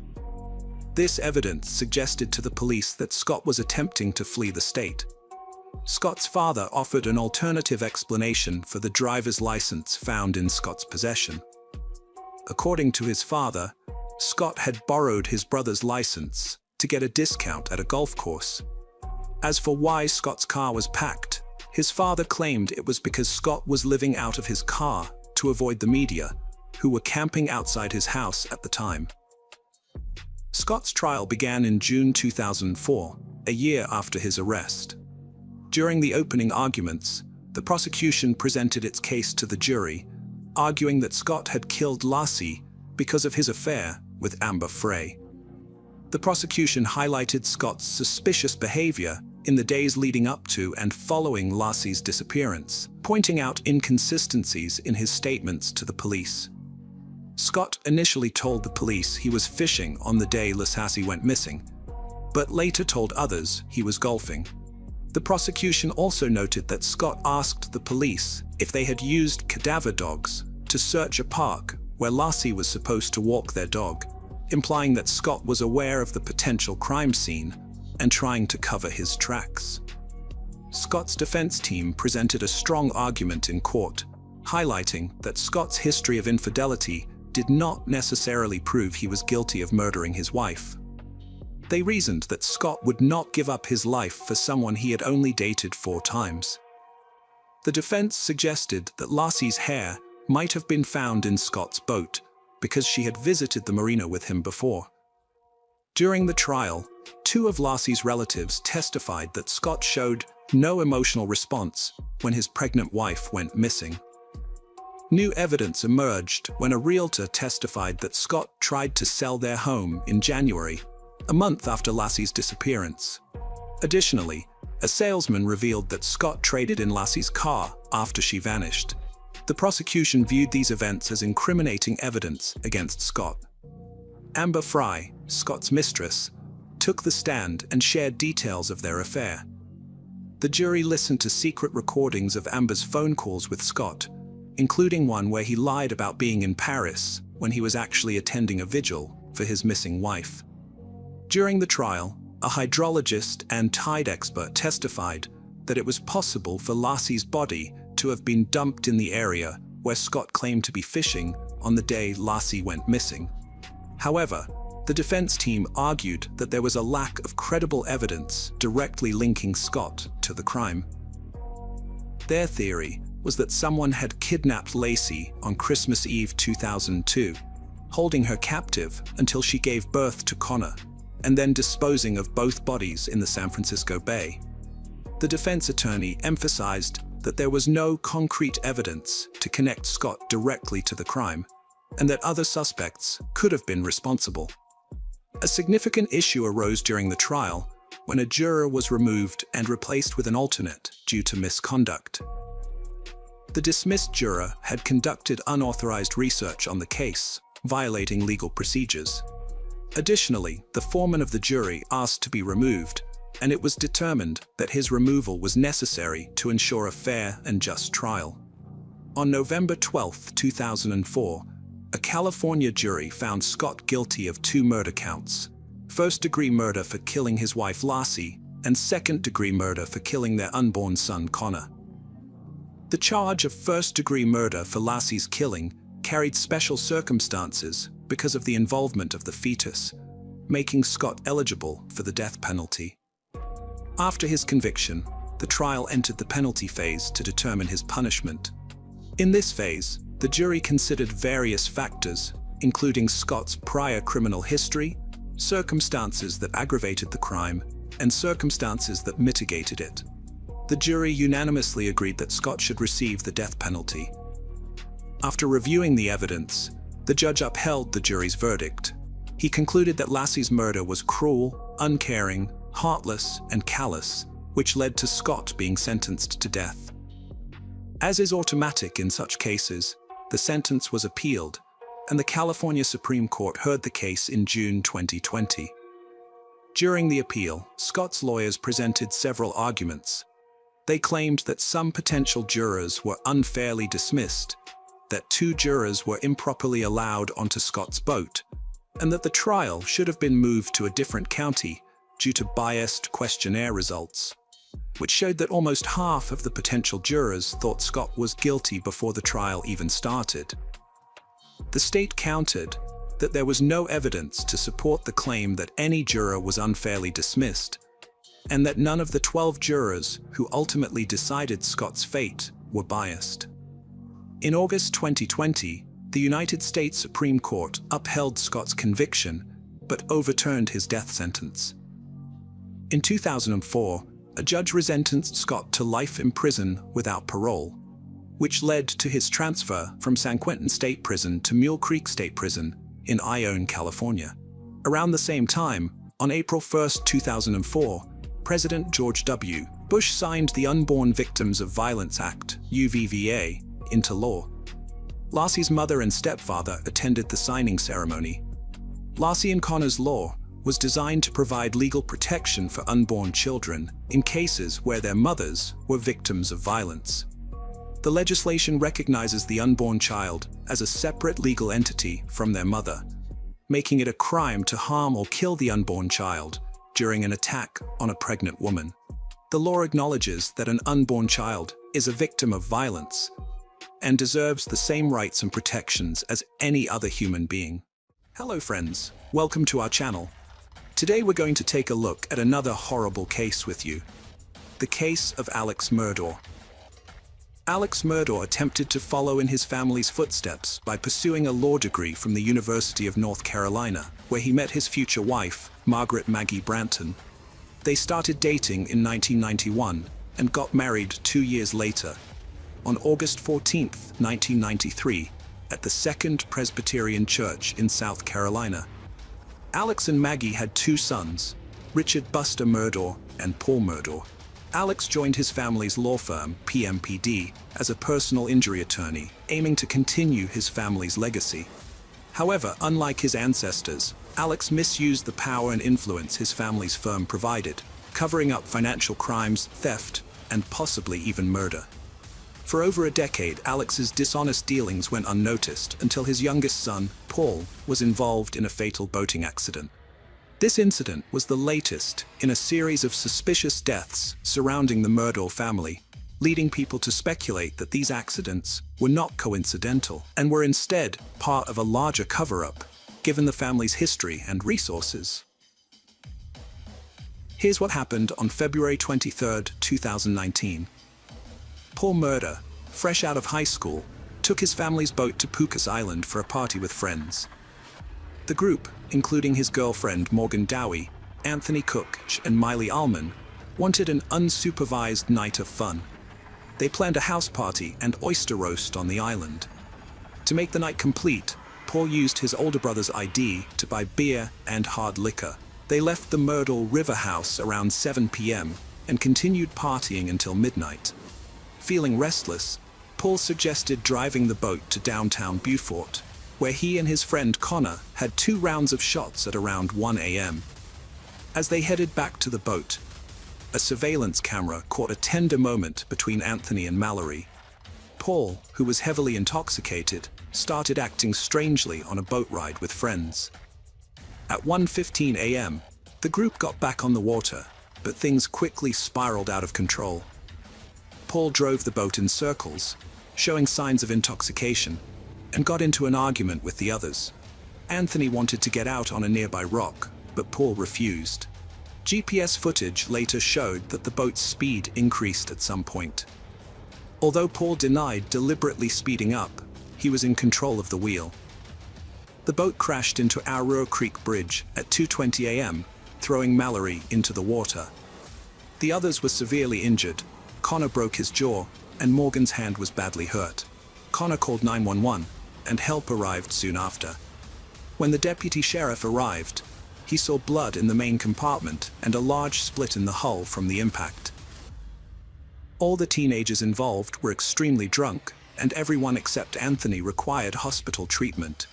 Paul refused treatment despite being extremely agitated and having a blood alcohol level of 0.243, significantly higher than the legal limit.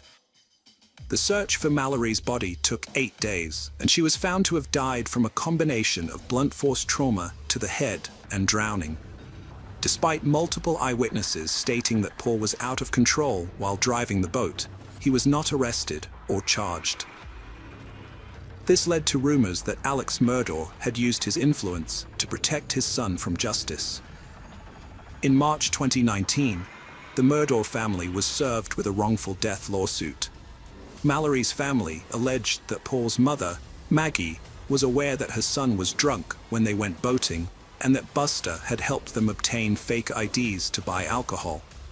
Paul was finally charged with 3 felonies on April 18, 2019, but he never made it to court because he died before his trial. A series of mysterious deaths have been linked to the Murdaugh family. One incident involved Stephen Smith, a gay teenager, who was found dead on July 8, 2015. His official cause of death was blunt force trauma to the head, and it was initially ruled a hit-and-run incident with no suspect arrested.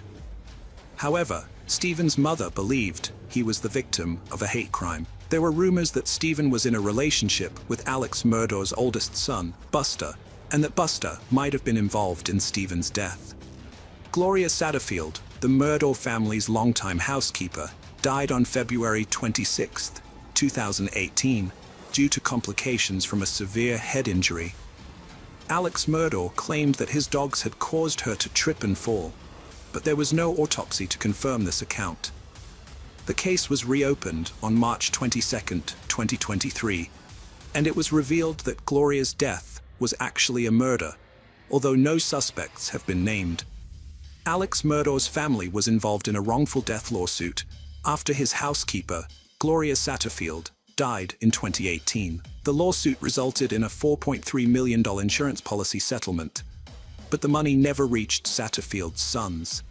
Instead, Murdaugh allegedly conspired with his friend Corey Fleming, a lawyer and godfather to one of Murdaugh's sons, to steal the payout. The money was diverted to Murdaugh's bank account, and the Satterfield family was never notified. Satterfield's sons filed a new civil lawsuit against Murdaugh in September 2021. On the same day, state investigators opened a criminal investigation into Satterfield's death, citing inconsistencies in the coroner's report. The Satterfield family allowed authorities to exhume Satterfield's body for further investigation. Meanwhile, Murdaugh was facing numerous financial and embezzlement charges. He was allegedly involved in a money laundering and painkiller ring with his distant cousin Curtis Smith, which lasted from 2013 to 2021. On September 4, 2021, Murdaugh orchestrated a scheme in which Smith shot him in an attempt to collect a $10 million life insurance policy. However, the bullet only caused superficial injuries, and Murdaugh was able to call 911 himself. Days later, Murdaugh confessed to the scheme and was charged with insurance fraud, conspiracy to commit insurance fraud, and filing a false police report. He surrendered himself and was taken into custody. 2 days later, he announced his resignation from his family's law firm and entered rehab. However, it was soon revealed that Murdaugh had misappropriated $792,000 from his law firm. His law license was indefinitely suspended in September 2021. Investigators continued to uncover numerous financial crimes, tax evasions, and embezzlements committed by Murdaugh. After leaving rehab, Murdaugh was arrested again and charged with 2 felony counts of obtaining property by false pretenses. He was denied bond and later indicted on 27 counts of financial misconduct, accused of stealing money from clients, lawyers, and the Satterfield family. Alex Murdaugh faced additional charges on December 9, 2021, with 21 new counts added to the existing 27, bringing the total to 48. The charges included forgery, money laundering, computer crimes, breach of trust, and obtaining signature or property by false pretenses. It was estimated that Murdaugh had stolen over $6.2 million from his victims. The state's investigation into his business dealings took months, with new charges emerging almost daily. By June 2022, the charges against him had risen to 81, and by the time he was formally disbarred on July 13, 2022, he faced 84 criminal charges and 11 lawsuits. One of the victims' mothers filed a legal claim against the estates of Margaret and Paul Murdaugh, raising questions about the character of the once prominent attorney.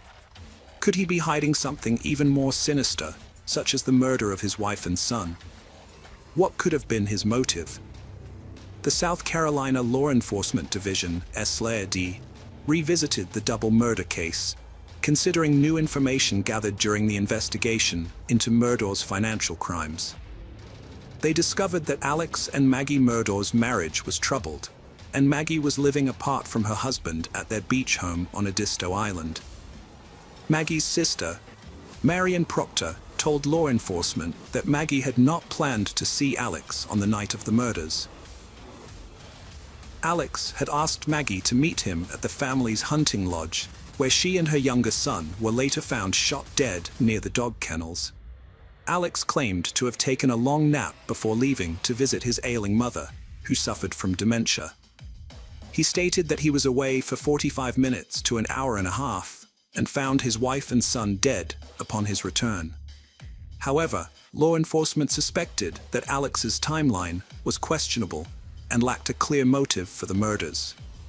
The investigation revealed that weeks before the murder, the state grand jury had subpoenaed Alex Murdaugh's finances, which threatened to expose his financial wrongdoings.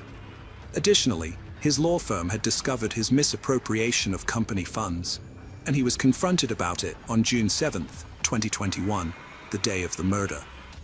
State authorities believed that the financial pressure had pushed Alex to hatch a plan to divert attention from his crimes and garner sympathy in the public eye. 13 months after the fatal shooting, Alex Murdaugh was charged with the murders of his wife and son. The prosecutor alleged that Murdaugh had shot and killed his wife and son at close range with a shotgun and an AR-style rifle. The murder weapons were never found.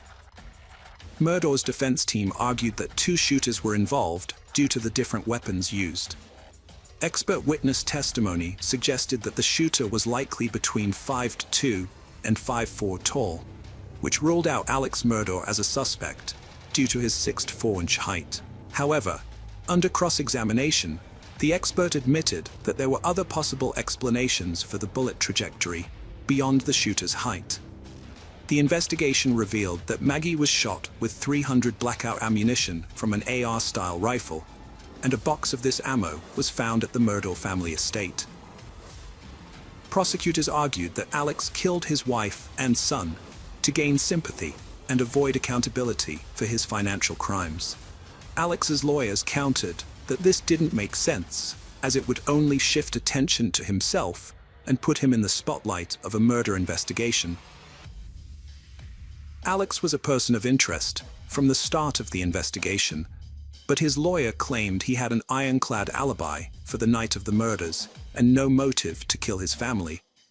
Prosecutors presented two videos taken on the night of the murder, which appeared to show Alex wearing different shirts. The Snapchat video taken from Paul's phone showed Alex wearing a blue shirt, while the body cam footage showed him wearing a different shirt. Investigators couldn't find the blue shirt, and prosecutors suggested Alex tried to influence a key witness's account of what he was wearing.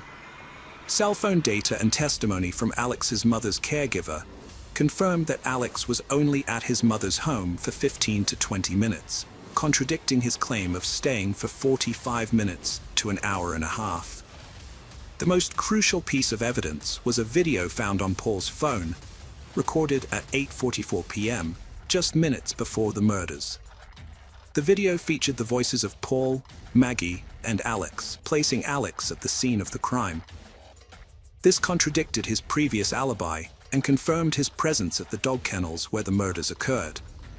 Alex testified that he didn't shoot his wife or son, but admitted to lying about his alibi. Alex Murdaugh changed his story, claiming that his opioid addiction and resulting paranoia led him to lie to law enforcement. However, prosecutors argued that Murdaugh fabricated this excuse after murdering his wife and son. They believed he used his wife's phone to create an alibi by making calls and sending texts, including "Call me, babe," at 9:47 p.m. Phone data showed that Murdaugh's and his wife's phones locked simultaneously, and Alex's phone recorded a sudden increase in steps around the time of the murder. Prosecutors suggested this was evidence of him trying to hide or dispose of evidence, but his lawyers disputed this, pointing out that the step patterns on Alex's phone did not match his wife's. The decisive evidence came from a video recorded at the dog kennels. After deliberating for just 3 hours, the jury found Murdaugh guilty on all counts on March 2, 2023. He was sentenced to 2 consecutive life sentences without parole. Additionally, he received a 5-year sentence for possession of a weapon during a violent crime. Murdaugh pleaded guilty to 22 financial crimes as part of a deal, but maintains his innocence in the murders. He appealed his conviction on March 9, 2023. In a surprise move, his lawyers filed a motion for a new trial, alleging that Rebecca Hill, a court clerk, had engaged in jury tampering.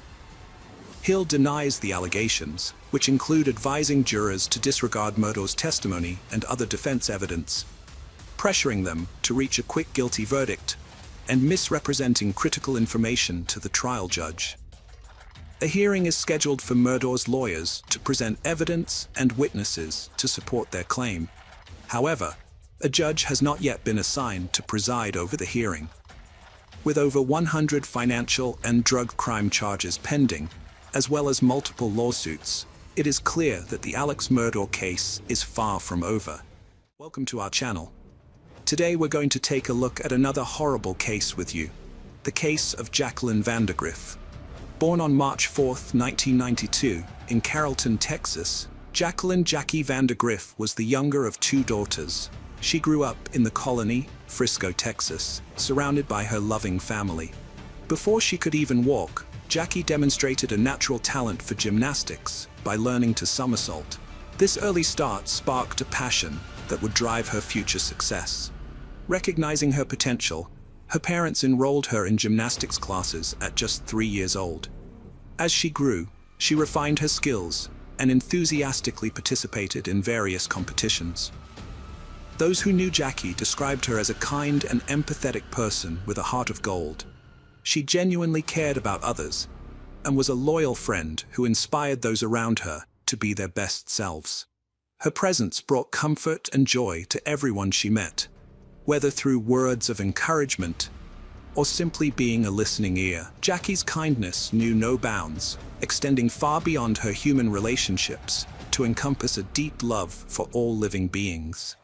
A lifelong vegetarian, she was a fierce supporter of pet adoption from no-kill shelters and had a special place in her heart for animals.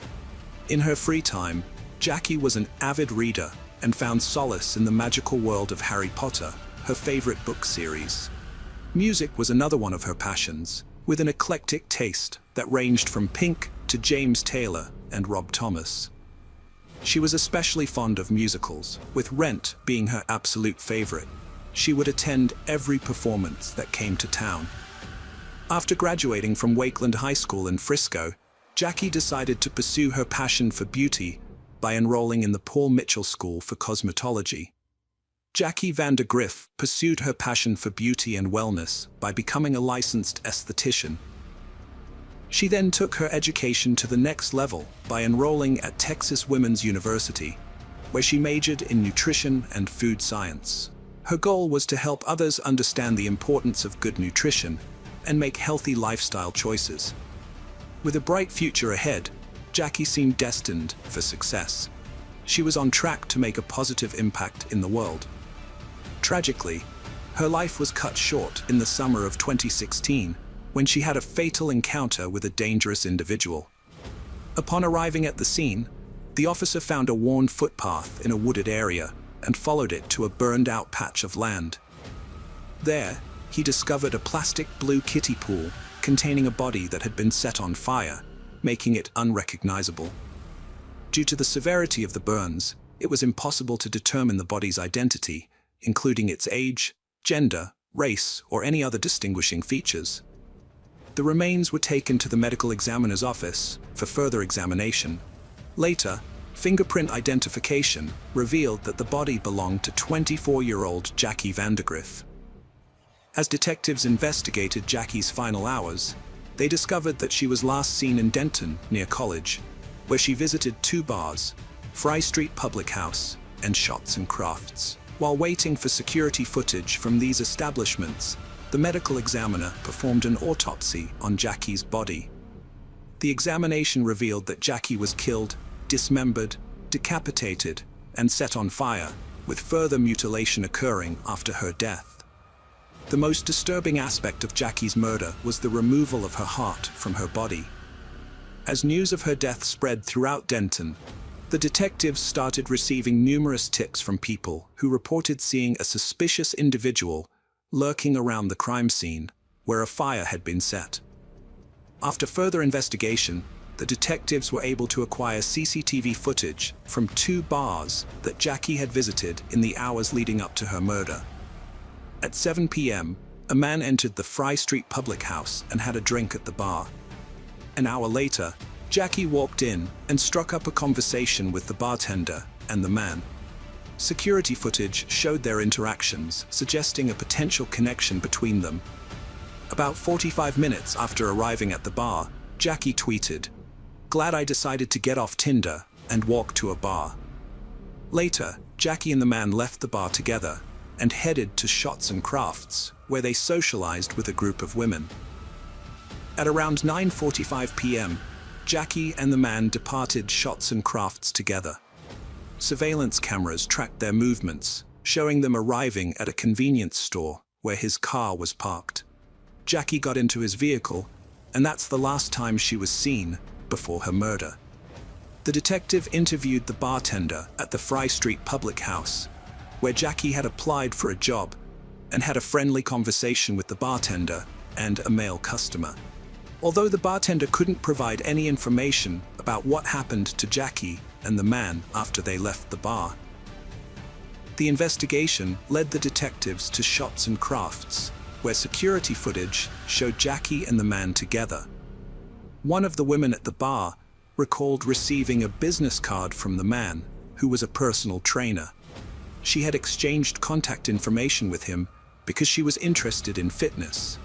At first, this detail seemed unimportant, but it would later prove to be a crucial discovery in the case.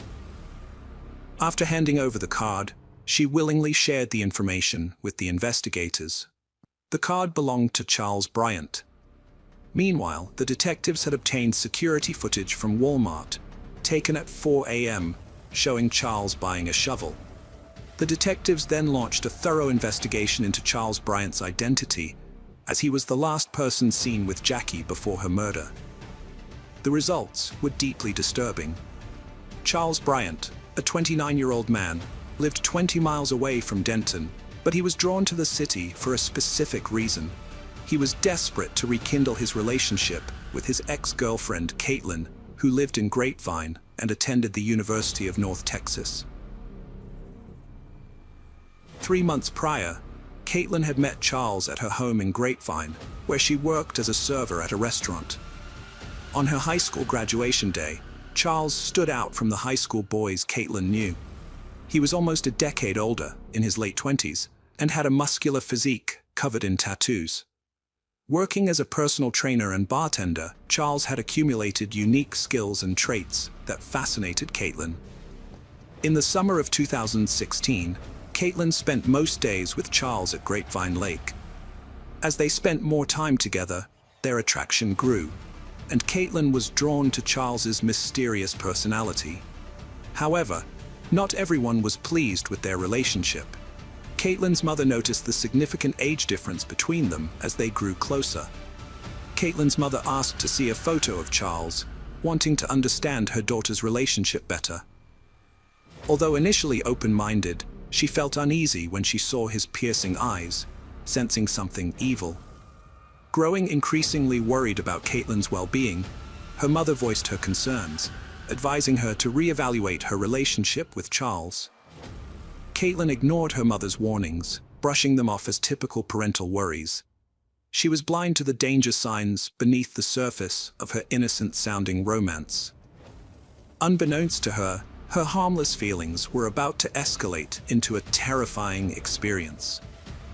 At first, Caitlin was thrilled with her new relationship with her older boyfriend, but as time went on, she began to have doubts and wondered if her mother had been right all along. Charles seemed overly self-absorbed and controlling, and Caitlin couldn't shake the feeling that he had an inflated sense of self-importance. Charles frequently made Caitlin feel inadequate by telling her she'd never find someone as good as him. As she prepared to leave for college in mid-August 2016, she realized she couldn't ignore the red flags in their relationship any longer and decided to break up with him. The next day, Charles appeared at Caitlin's home, begging her to take him back and promising to change. She initially gave in, but soon realized her mistake. Within a week, Caitlin had moved to Denton for college and ended the relationship once and for all. However, Charles refused to accept the breakup.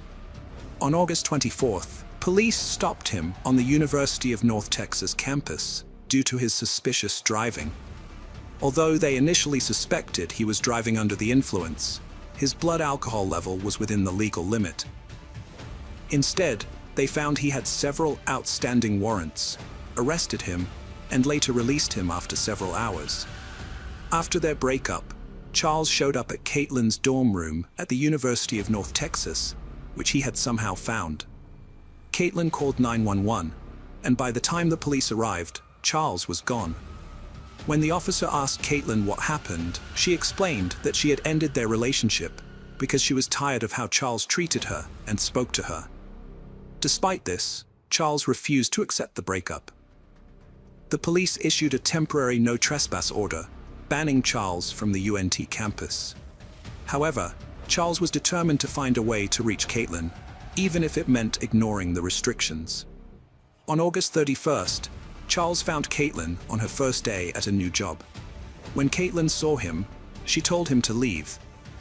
Caitlin then scheduled a meeting with her manager to discuss the situation and ask that Charles be barred from entering the business. However, the manager told Caitlin that he couldn't grant her request. Caitlin was forced to quit her job because of an incident at her workplace. Charles was determined to confront her and would stop at nothing to exact his revenge and cause her more harm. This led to a cycle of fear and intimidation, putting Caitlin's life in danger. Caitlin's mother was worried about her safety and wanted her to come home, but Caitlin felt safe living in her dorm room on the University of Nebraska campus. However, on September 6th, Charles suddenly appeared at her dorm room, banging on the door and urging Caitlin to come out, claiming he had something for her. Fearing the worst, Caitlin hid in her friend's closet, too scared to emerge. Caitlin's deep-seated fears intensified as she imagined the worst-case scenarios that Charles might have planned for her. Fearing for her life, she made a quick decision and called the emergency services while hiding in a closet, speaking in a barely audible whisper, terrified that Charles might overhear her.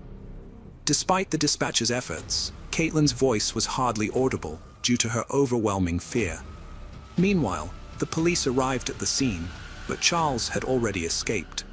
However, he left behind a haunting reminder of his presence, a bouquet of flowers and a handwritten 2-page letter addressed to Caitlin. The letter contained unsettling messages that further fueled Caitlin's fear. Shortly after the incident, the police caught up with Charles outside the campus, where he was dressed in athletic wear, pretending to be a student out for a jog. He was arrested for trespassing and released on bail a few hours later. Caitlin tried to cut all ties with Charles by blocking him on her phone, email, and social media. However, he persisted in finding ways to reach out to her, creating multiple accounts to stay in touch. As Charles's behavior became increasingly threatening, the police intervened to help Caitlin get a protective court order. The very next day, she officially filed a petition for the order, which legally protected her from further harassment. After his first arrest, Charles continued to contact Caitlin despite a protective order against him. This led to his second arrest for stalking. He was arrested again just 2 weeks later for violating the protective order once more. While out on bail, Charles went to a location where Caitlin often hung out, where detectives suspected he met Jackie Vandergriff. Although there was no physical evidence linking Charles to Jackie's murder, detectives were concerned for Caitlin's safety due to the circumstantial evidence. Charles sent Caitlin several messages, including photos and texts, which led to his fourth arrest for violating the protective order. While in jail, detectives questioned Charles about Jackie's murder, but he denied any involvement. A search of Charles's home turned up a large military-style knife, Jackie's school purse, and a kiddie pool that matched the one where her body was found. Detectives consulted an expert who specialized in dealing with prolific killers, who believed Charles was hiding something.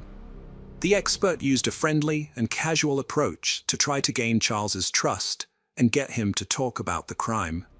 By suggesting possible scenarios and portraying Jackie as an instigator, the expert tried to get Charles to open up. During the 3-hour interrogation, Charles's story changed, and he eventually admitted to unintentionally killing Jackie during what he called kinky sex. Detectives believed the motive behind the murder was Charles's uncontrollable rage towards Caitlin, his ex-girlfriend. Charles claimed that Jackie asked him to choke her with a large zip tie he had in his car, but he insisted that her death was an accident, and neither of them had intentionally tightened the zip tie.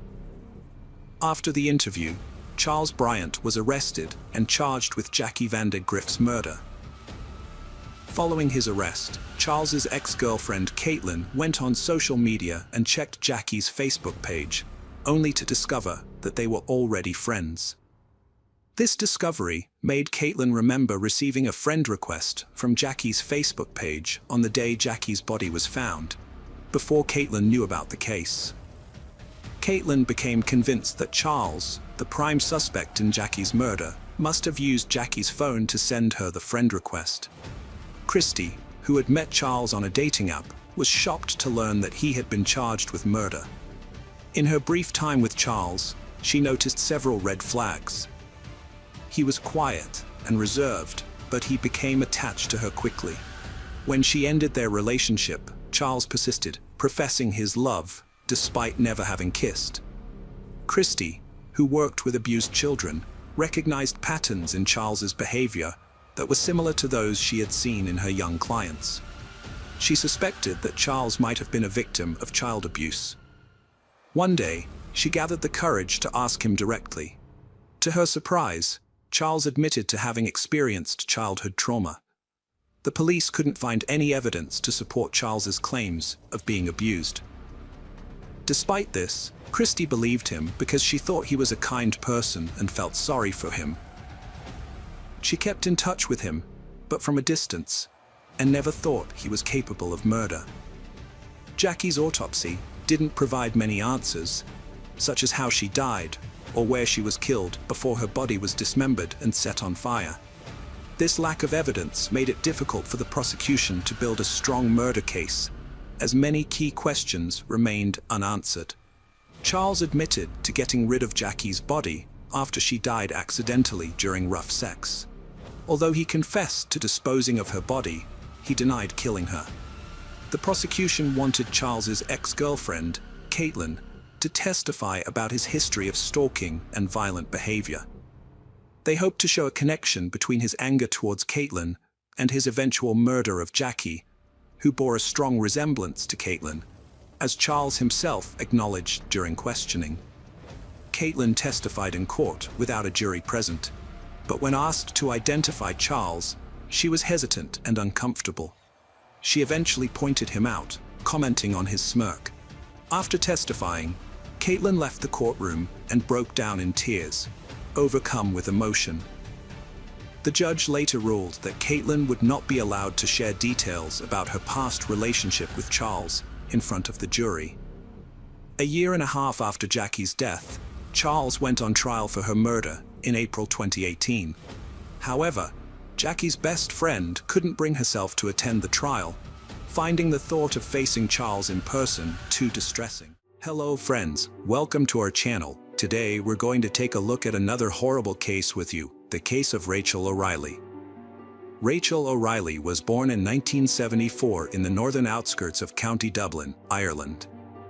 She was adopted by Rose and Jim Calley at a young age, as her biological parents were not known to her. The Calley, unable to have children of their own, devoted their love to their 5 adopted children, including Rachel. Growing up, Rachel was a diligent and ambitious individual. She excelled in school, participated in sports, assisted her parents with household chores, and avoided causing any trouble. As a result, she developed into a sociable, open, and exceptionally kind person who easily connected with others and steered clear of conflicts. During her teenage years, Rachel developed a passion for softball, regularly competing in tournaments and setting multiple local records. She also formed a strong bond with her adoptive mother, confiding in her and maintaining a close relationship even after she got married and started a family of her own. After graduating from high school, Rachel attended a local university to study marketing. At the same time, she worked in sales at a department store in the city, where she met Joe O'Reilly. Joe O'Reilly was born in 1972 in County Dublin to a humble family. He was the second child and had an older sister. His parents instilled in their children the value of hard work and independence. As a young man, Joe was tall, athletic, and enjoyed softball. After completing high school, he studied advertising through correspondence and worked as a manager in a department store.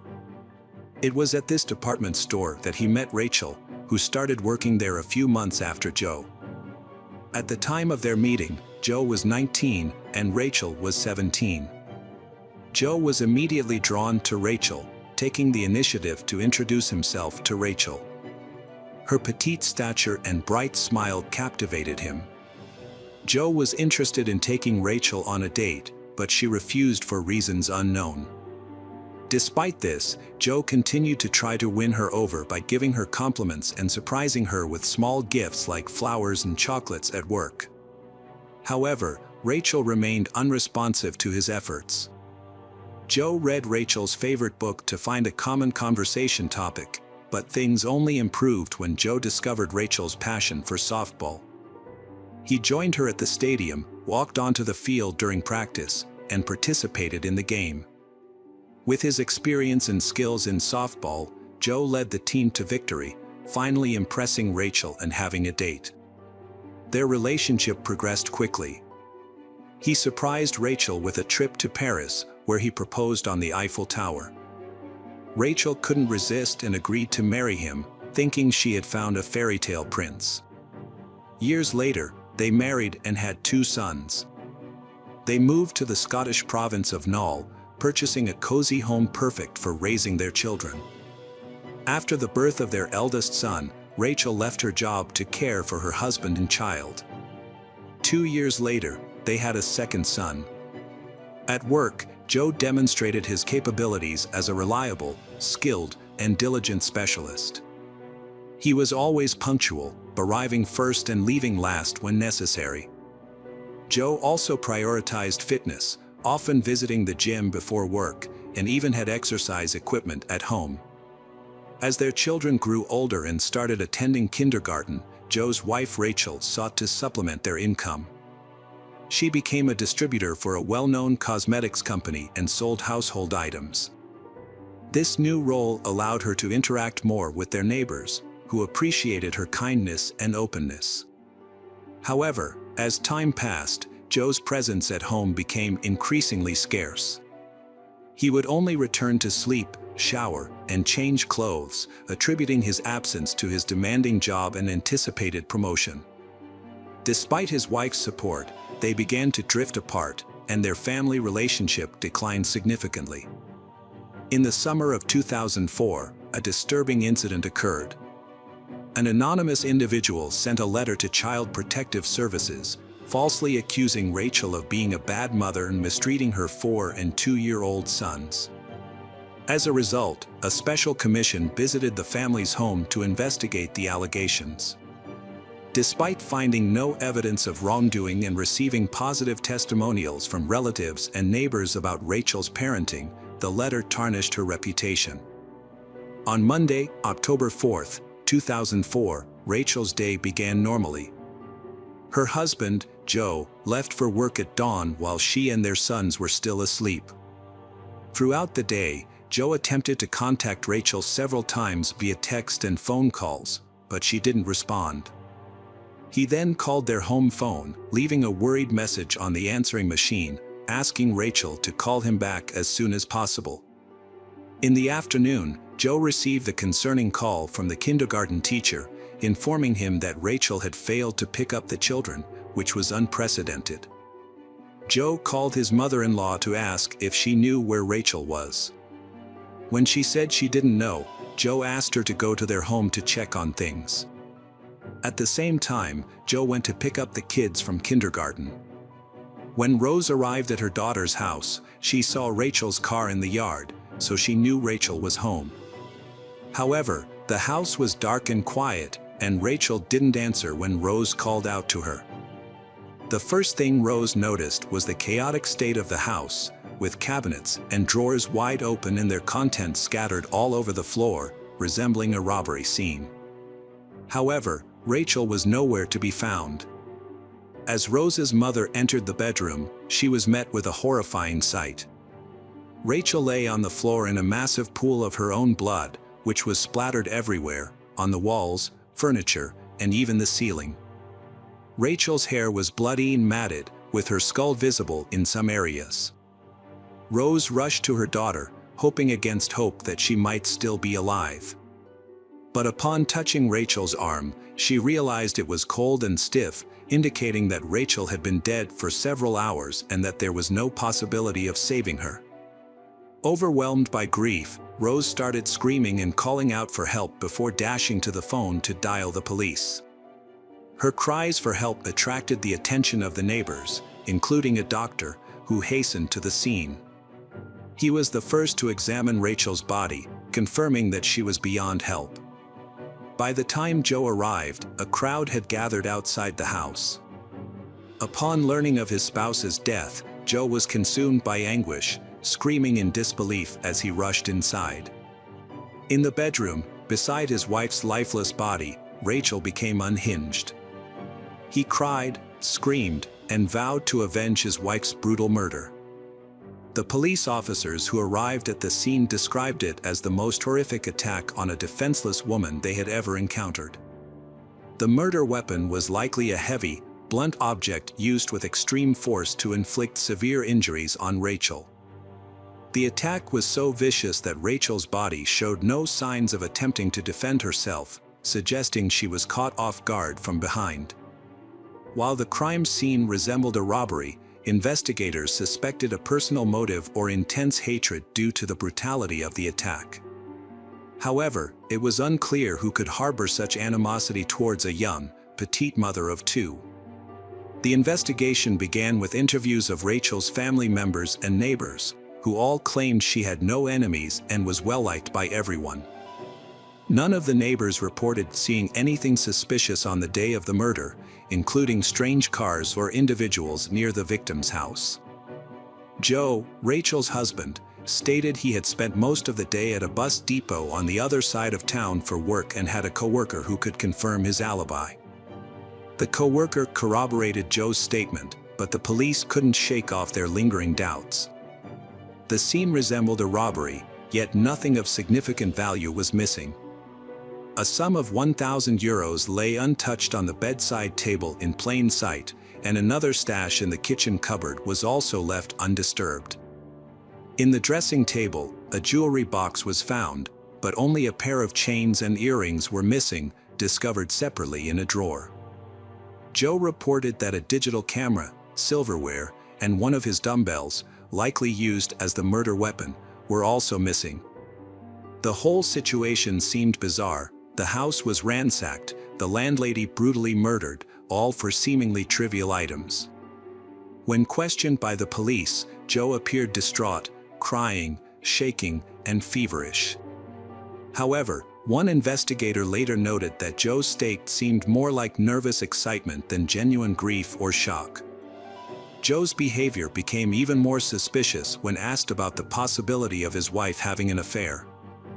He firmly denied it, but then awkwardly added that he had never cheated on his wife, a statement that sounded unconvincing. 2 miles away from the crime scene, a bag was discovered in some bushes. The bag contained a camera, silverware, and a few pieces of jewelry that matched the items reported stolen by Joe. With this new evidence, the initial theory of a robbery gone wrong could be ruled out, and the case was reclassified as a premeditated murder. The widower, who had been trying to show grief and pain, came under suspicion because his emotions seemed insincere, making him the primary suspect. Joe had no evidence to present, so the detectives had to thoroughly investigate his alibi, the crime scene, and his relationship with his wife. Joe claimed that on the morning of the incident, he stopped by the gym, which was a regular part of his routine. Surveillance cameras in the parking lot and the gym confirmed his presence. He then went to the office and later visited a bus station in a remote area of the city to check on the placement of advertisements on vehicles. A colleague corroborated Joe's story, stating that they had spoken on the phone around that time. The investigators then seized Joe's computer from his workplace for further inspection. The emails on Joe's computer contained some suspicious correspondence, which he had partially deleted. However, specialists were able to recover the deleted messages, and the police became convinced they were on the right track. The emails revealed that Joe frequently communicated with his friend and sister, constantly complaining about his wife, Rachel. He used insults and profanity to describe her, stating that she no longer attracted him as a woman and that she caused him outright disgust. Moreover, the computer revealed a suspicious correspondence between Joe and his colleague, Nikki Pelly. It was evident from their communication that their relationship went beyond a friendship, and both of them should be questioned. Nikki Pelly worked at an advertising company and frequently interacted with Joe for work-related purposes. Despite being 10 years older than Joe, she and Joe were having an affair. The exact timeline of their workplace romance was unclear, but it was discovered that Joe spent evenings and nights at Nikki's place. Meanwhile, his wife, Rachel, was under the impression that Joe was busy with work. Joe's messages to Nikki revealed that he promised they would soon be together, along with his sons from his marriage to Rachel. These messages raised suspicions, as the children would likely live with Rachel in the event of a divorce. Initially, Joe denied having any extramarital affairs. However, when confronted with irrefutable evidence of his infidelity, he admitted to secretly dating Nikki for a period before allegedly breaking up. The O'Reilly house was cordoned off as a crime scene for over a week, and no one was allowed to enter while the police thoroughly examined and documented the premises. During this time, Joe lived with his sister at their grandparents' home. At the funeral, Joe's behavior was unexpected. Instead of appearing distraught, he seemed remarkably calm and composed, almost as if he was avoiding the coffin. When it was his turn to bid farewell, he did so briefly and without emotion. As he walked away, he casually remarked that the coffin could be closed and buried. After the family returned home, they found everything in the same state as it was on the day of the crime, except for the absence of the body. Joe asked his in-laws to accompany him, and they agreed, thinking he needed their support. However, upon arriving at the scene, Joe began to speculate about the killer's actions in a way that seemed unusual. He walked around the room where his wife had been murdered, describing the attack in vivid detail. He pointed out dried blood spatters and suggested that the perpetrator might have gone to the bathroom to wash off the blood and clean the crime weapon before taking it with him. Joe's account was disturbingly detailed, and he even used gestures to mimic the blows, which was unsettling to witness. However, his parents thought his behavior was a way to cope with stress and talk about his feelings. Meanwhile, Rose couldn't shake the feeling that her son-in-law was repeating a pattern of behavior and was responsible for their daughter's murder. Shortly after the funeral, Joe started seeking media attention, giving numerous interviews.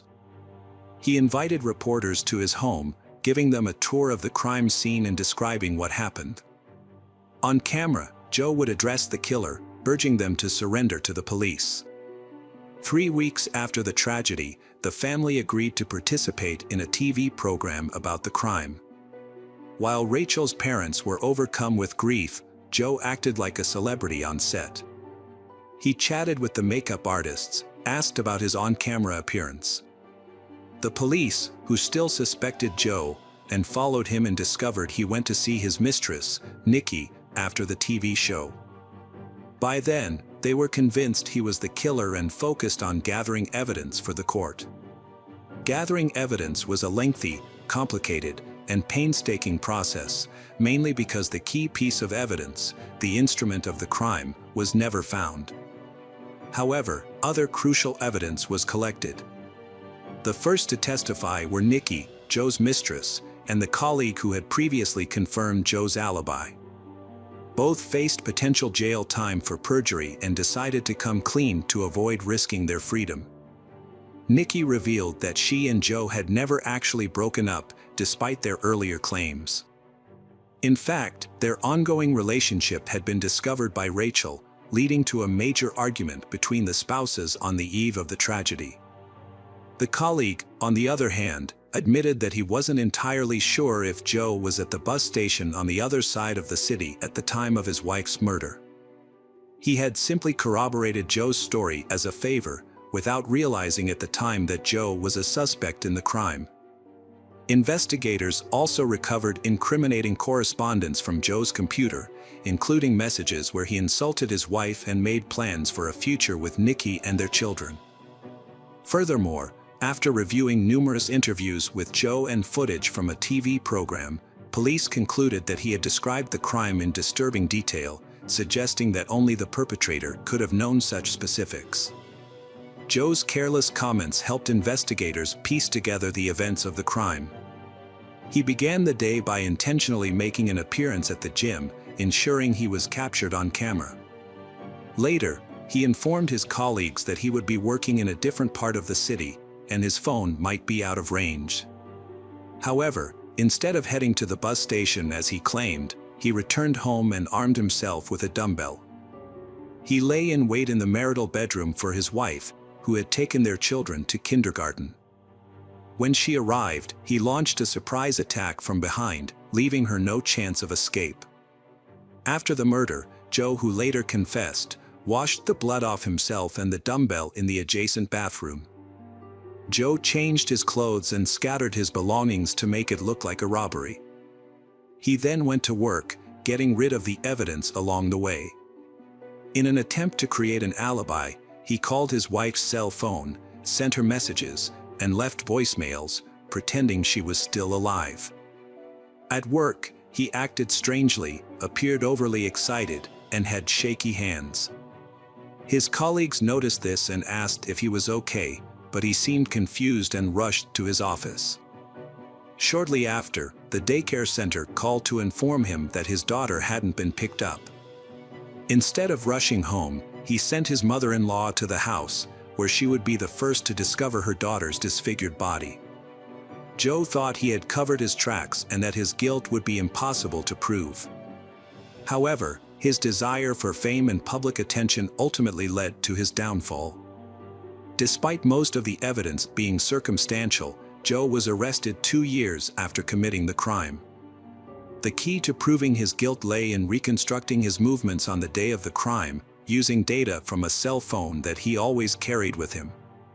Notably, at the time of Rachel's murder, Joe's cell phone signal was coming from the family home, which was later verified through phone records. Additionally, it was revealed during the trial that an anonymous letter to Child Protective Services, accusing Rachel of being an abusive mother, was written by Joe's mother at his request.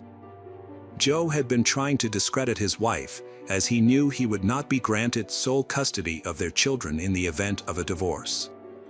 However, when social services investigated the claims made in the anonymous letter, they found no evidence to support them. Undeterred, Joe decided to take matters into his own hands. During the trial, he showed no remorse, chatting animatedly with his defense attorneys and even attempting to joke, convinced that he would be acquitted. But in the summer of 2007, the court found Joe guilty and sentenced him to life imprisonment. The lawyers attempted to dispute the decision but were unsuccessful, with all their complaints and appeals being denied.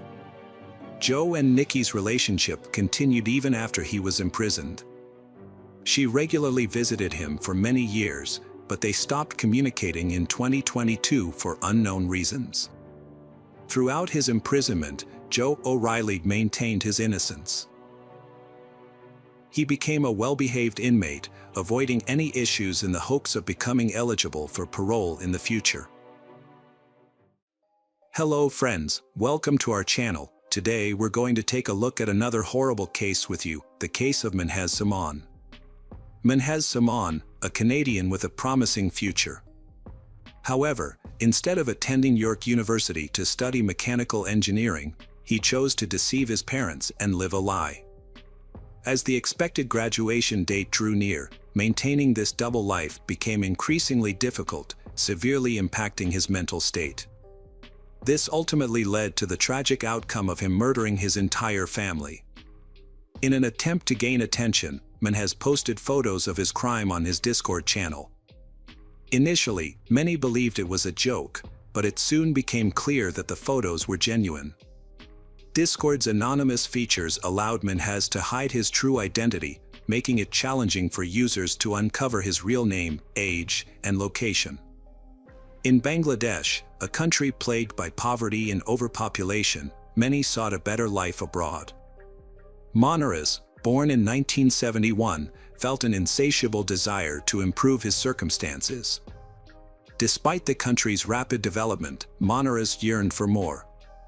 He met and married Momtaz, born in India, and they shared a dream of building a better future together in Toronto, Canada. After 2 years of preparation, Monarez and Momotaz made the move to Toronto. They settled into their new life and eventually started a family.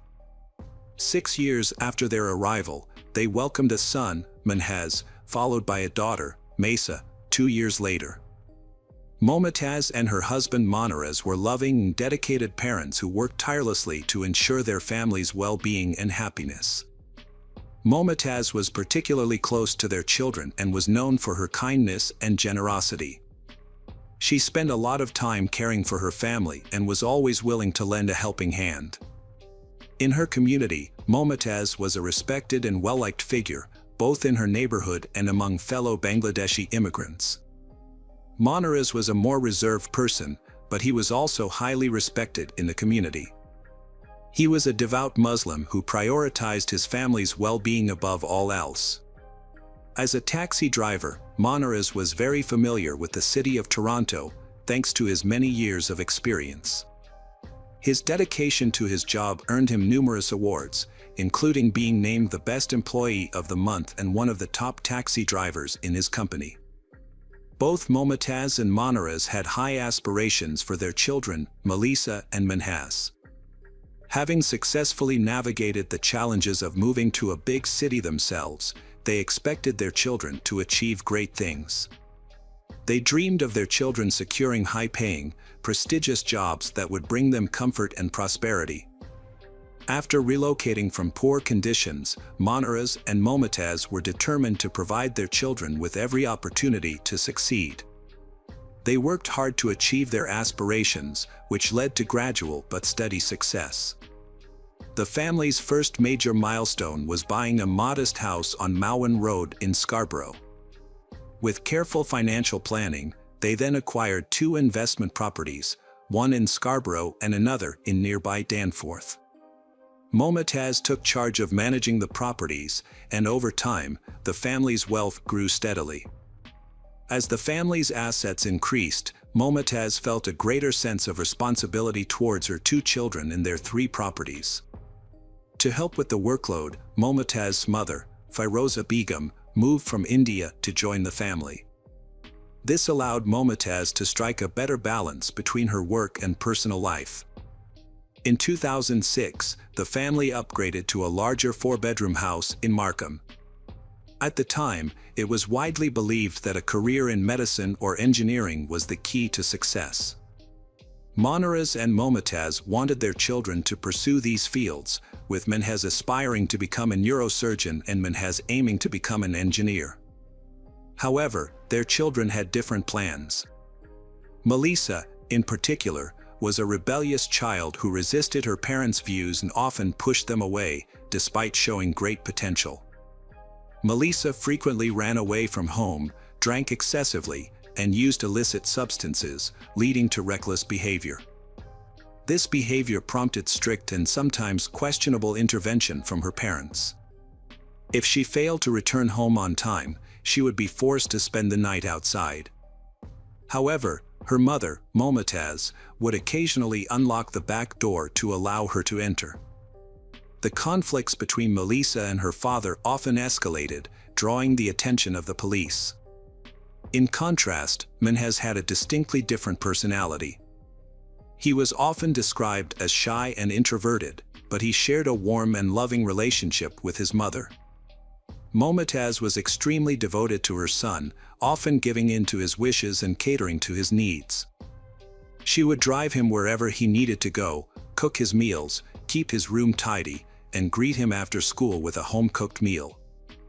As the eldest son, Menhez faced pressure from his parents to succeed and meet their high expectations. To cope with this pressure, he found solace in the world of video games, particularly massively multiplayer online (MMO) games like Perfect World. In this virtual world, Menhez could express himself freely and connect with people worldwide, overcoming his shyness and self-doubt. The game became a refuge for him, and he spent most of his free time immersed in it. Menhez's life was quite routine.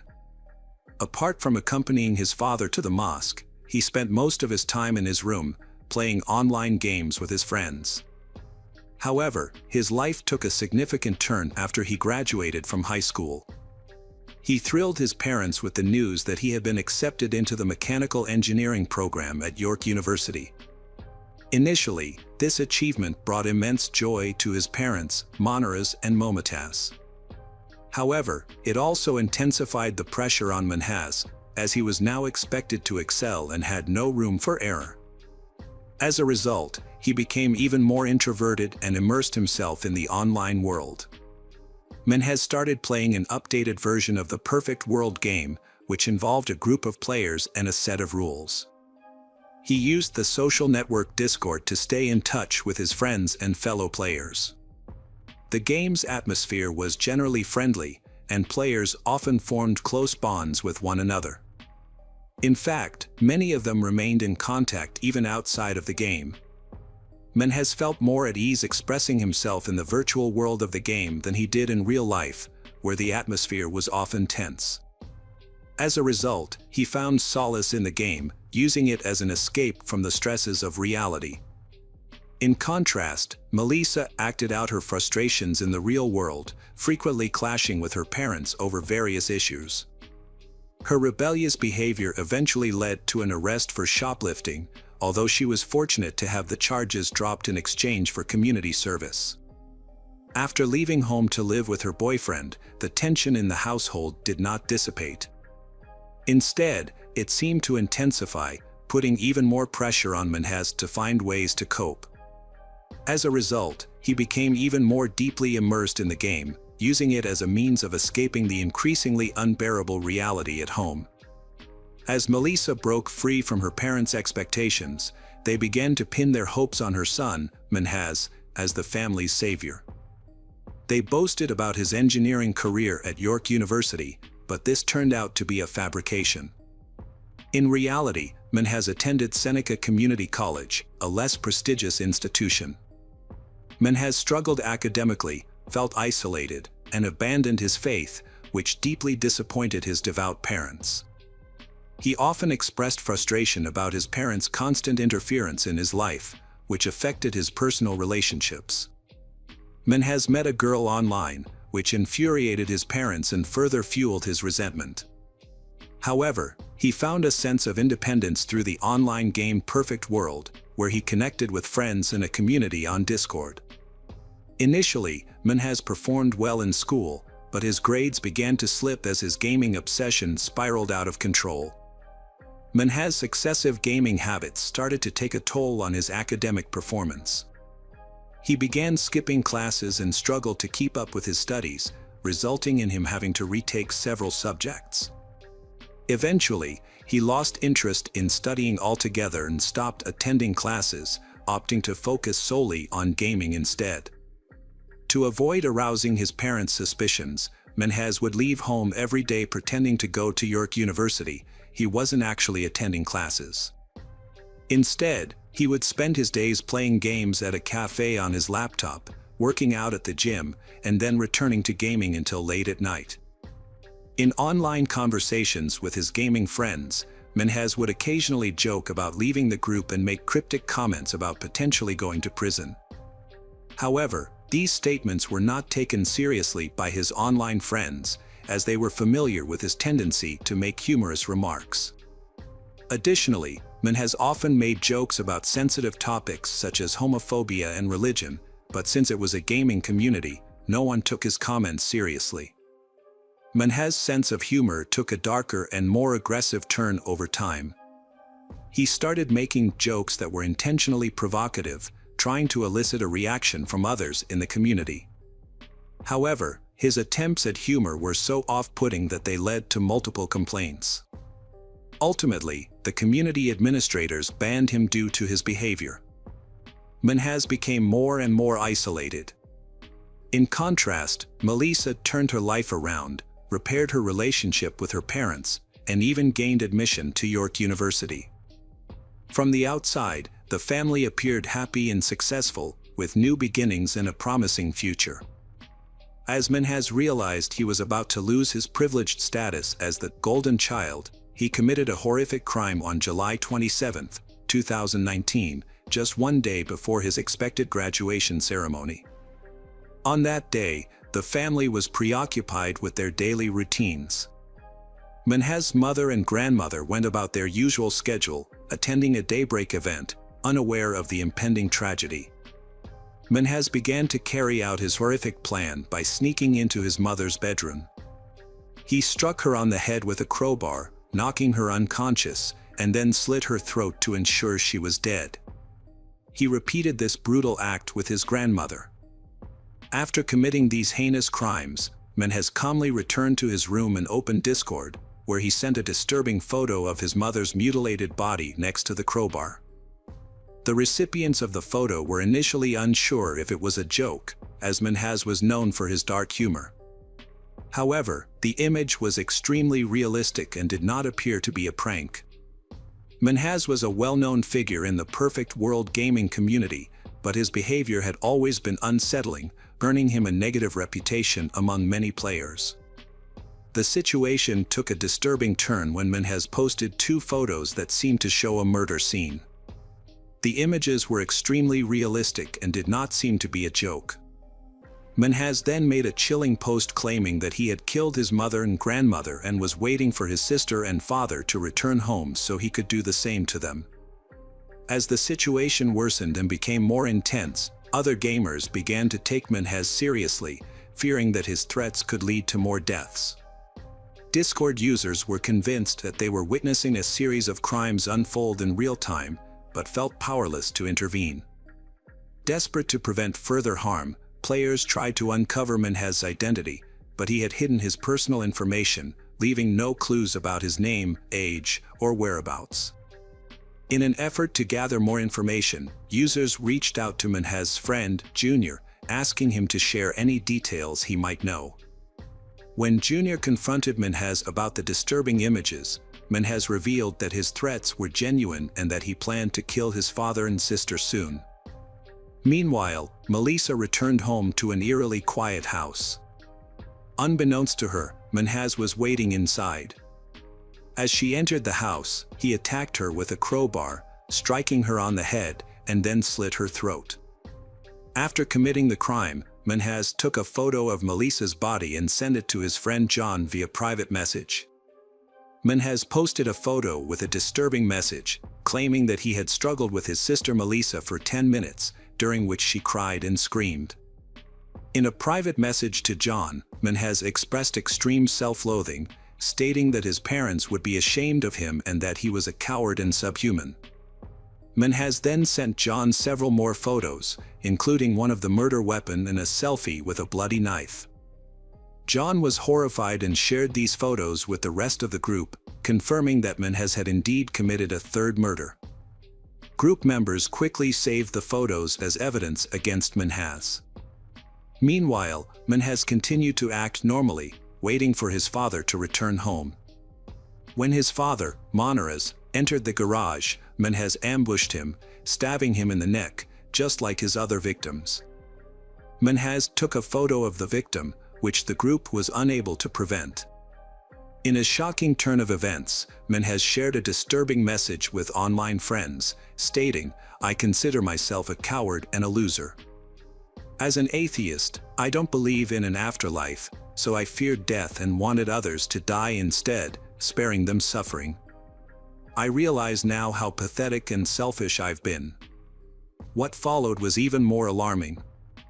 Minhaj told another online friend that he had murdered his entire family and was prepared to spend the rest of his life in prison. He then invited this friend to view photos of the crime scene. However, the story takes a crucial turn. One of the online friends discovered a way to obtain Minhaj's IP address, which could reveal his location. With this information, the group was able to track Minhaj to his home in Toronto. A user from Minnesota, who was part of the online conversation, contacted their local police department, which in turn alerted the Toronto police to Minhaj's location. The police began their investigation after receiving information from an anonymous source. Meanwhile, Minhaj was still active online, chatting with users who were inquiring about his next steps. He claimed he would try new things, including drinking, smoking, and reconnecting with an ex-girlfriend. However, it was only a matter of time before the police caught up with him. They were able to track his IP address, contacted his internet service provider, and obtained his physical address. Surprisingly, Menhez did not take steps to cover his digital tracks, despite being an avid gamer and computer user. Just 12 hours after the crime, officers arrived at the Menhez residence. As they looked up, they saw Menhez looking out of his bedroom window. At this point, the police had limited information and evidence, relying mostly on tips from online users. They were uncertain about the accuracy of the reports. But Menhez unexpectedly made the police's job easier. After posting a farewell message on Discord, announcing that the police had arrived, he voluntarily went downstairs, opened the door, and surrendered to the authorities. When questioned by the police, Menhez responded that this was his family's home and that they would discover the truth for themselves. The bodies of Manaras and Melissa were the first to be found, followed by Momotaz and Firoza, near the entrance to the house. Menhez was immediately arrested by the police on suspicion of murder. He was then taken to the local police station for further questioning. During the interrogation, Menhez displayed unusual calmness, showing no visible emotion. The lack of emotional response was notable, as if he was discussing an inconsequential event. He was ultimately charged with 4 counts of murder, 3 first-degree murders and 1 second-degree murder. In court, the evidence strongly indicated his guilt. The Perfect World gaming community had preserved a record of all his online messages, which serve as evidence against him, confirming his culpability to a great extent.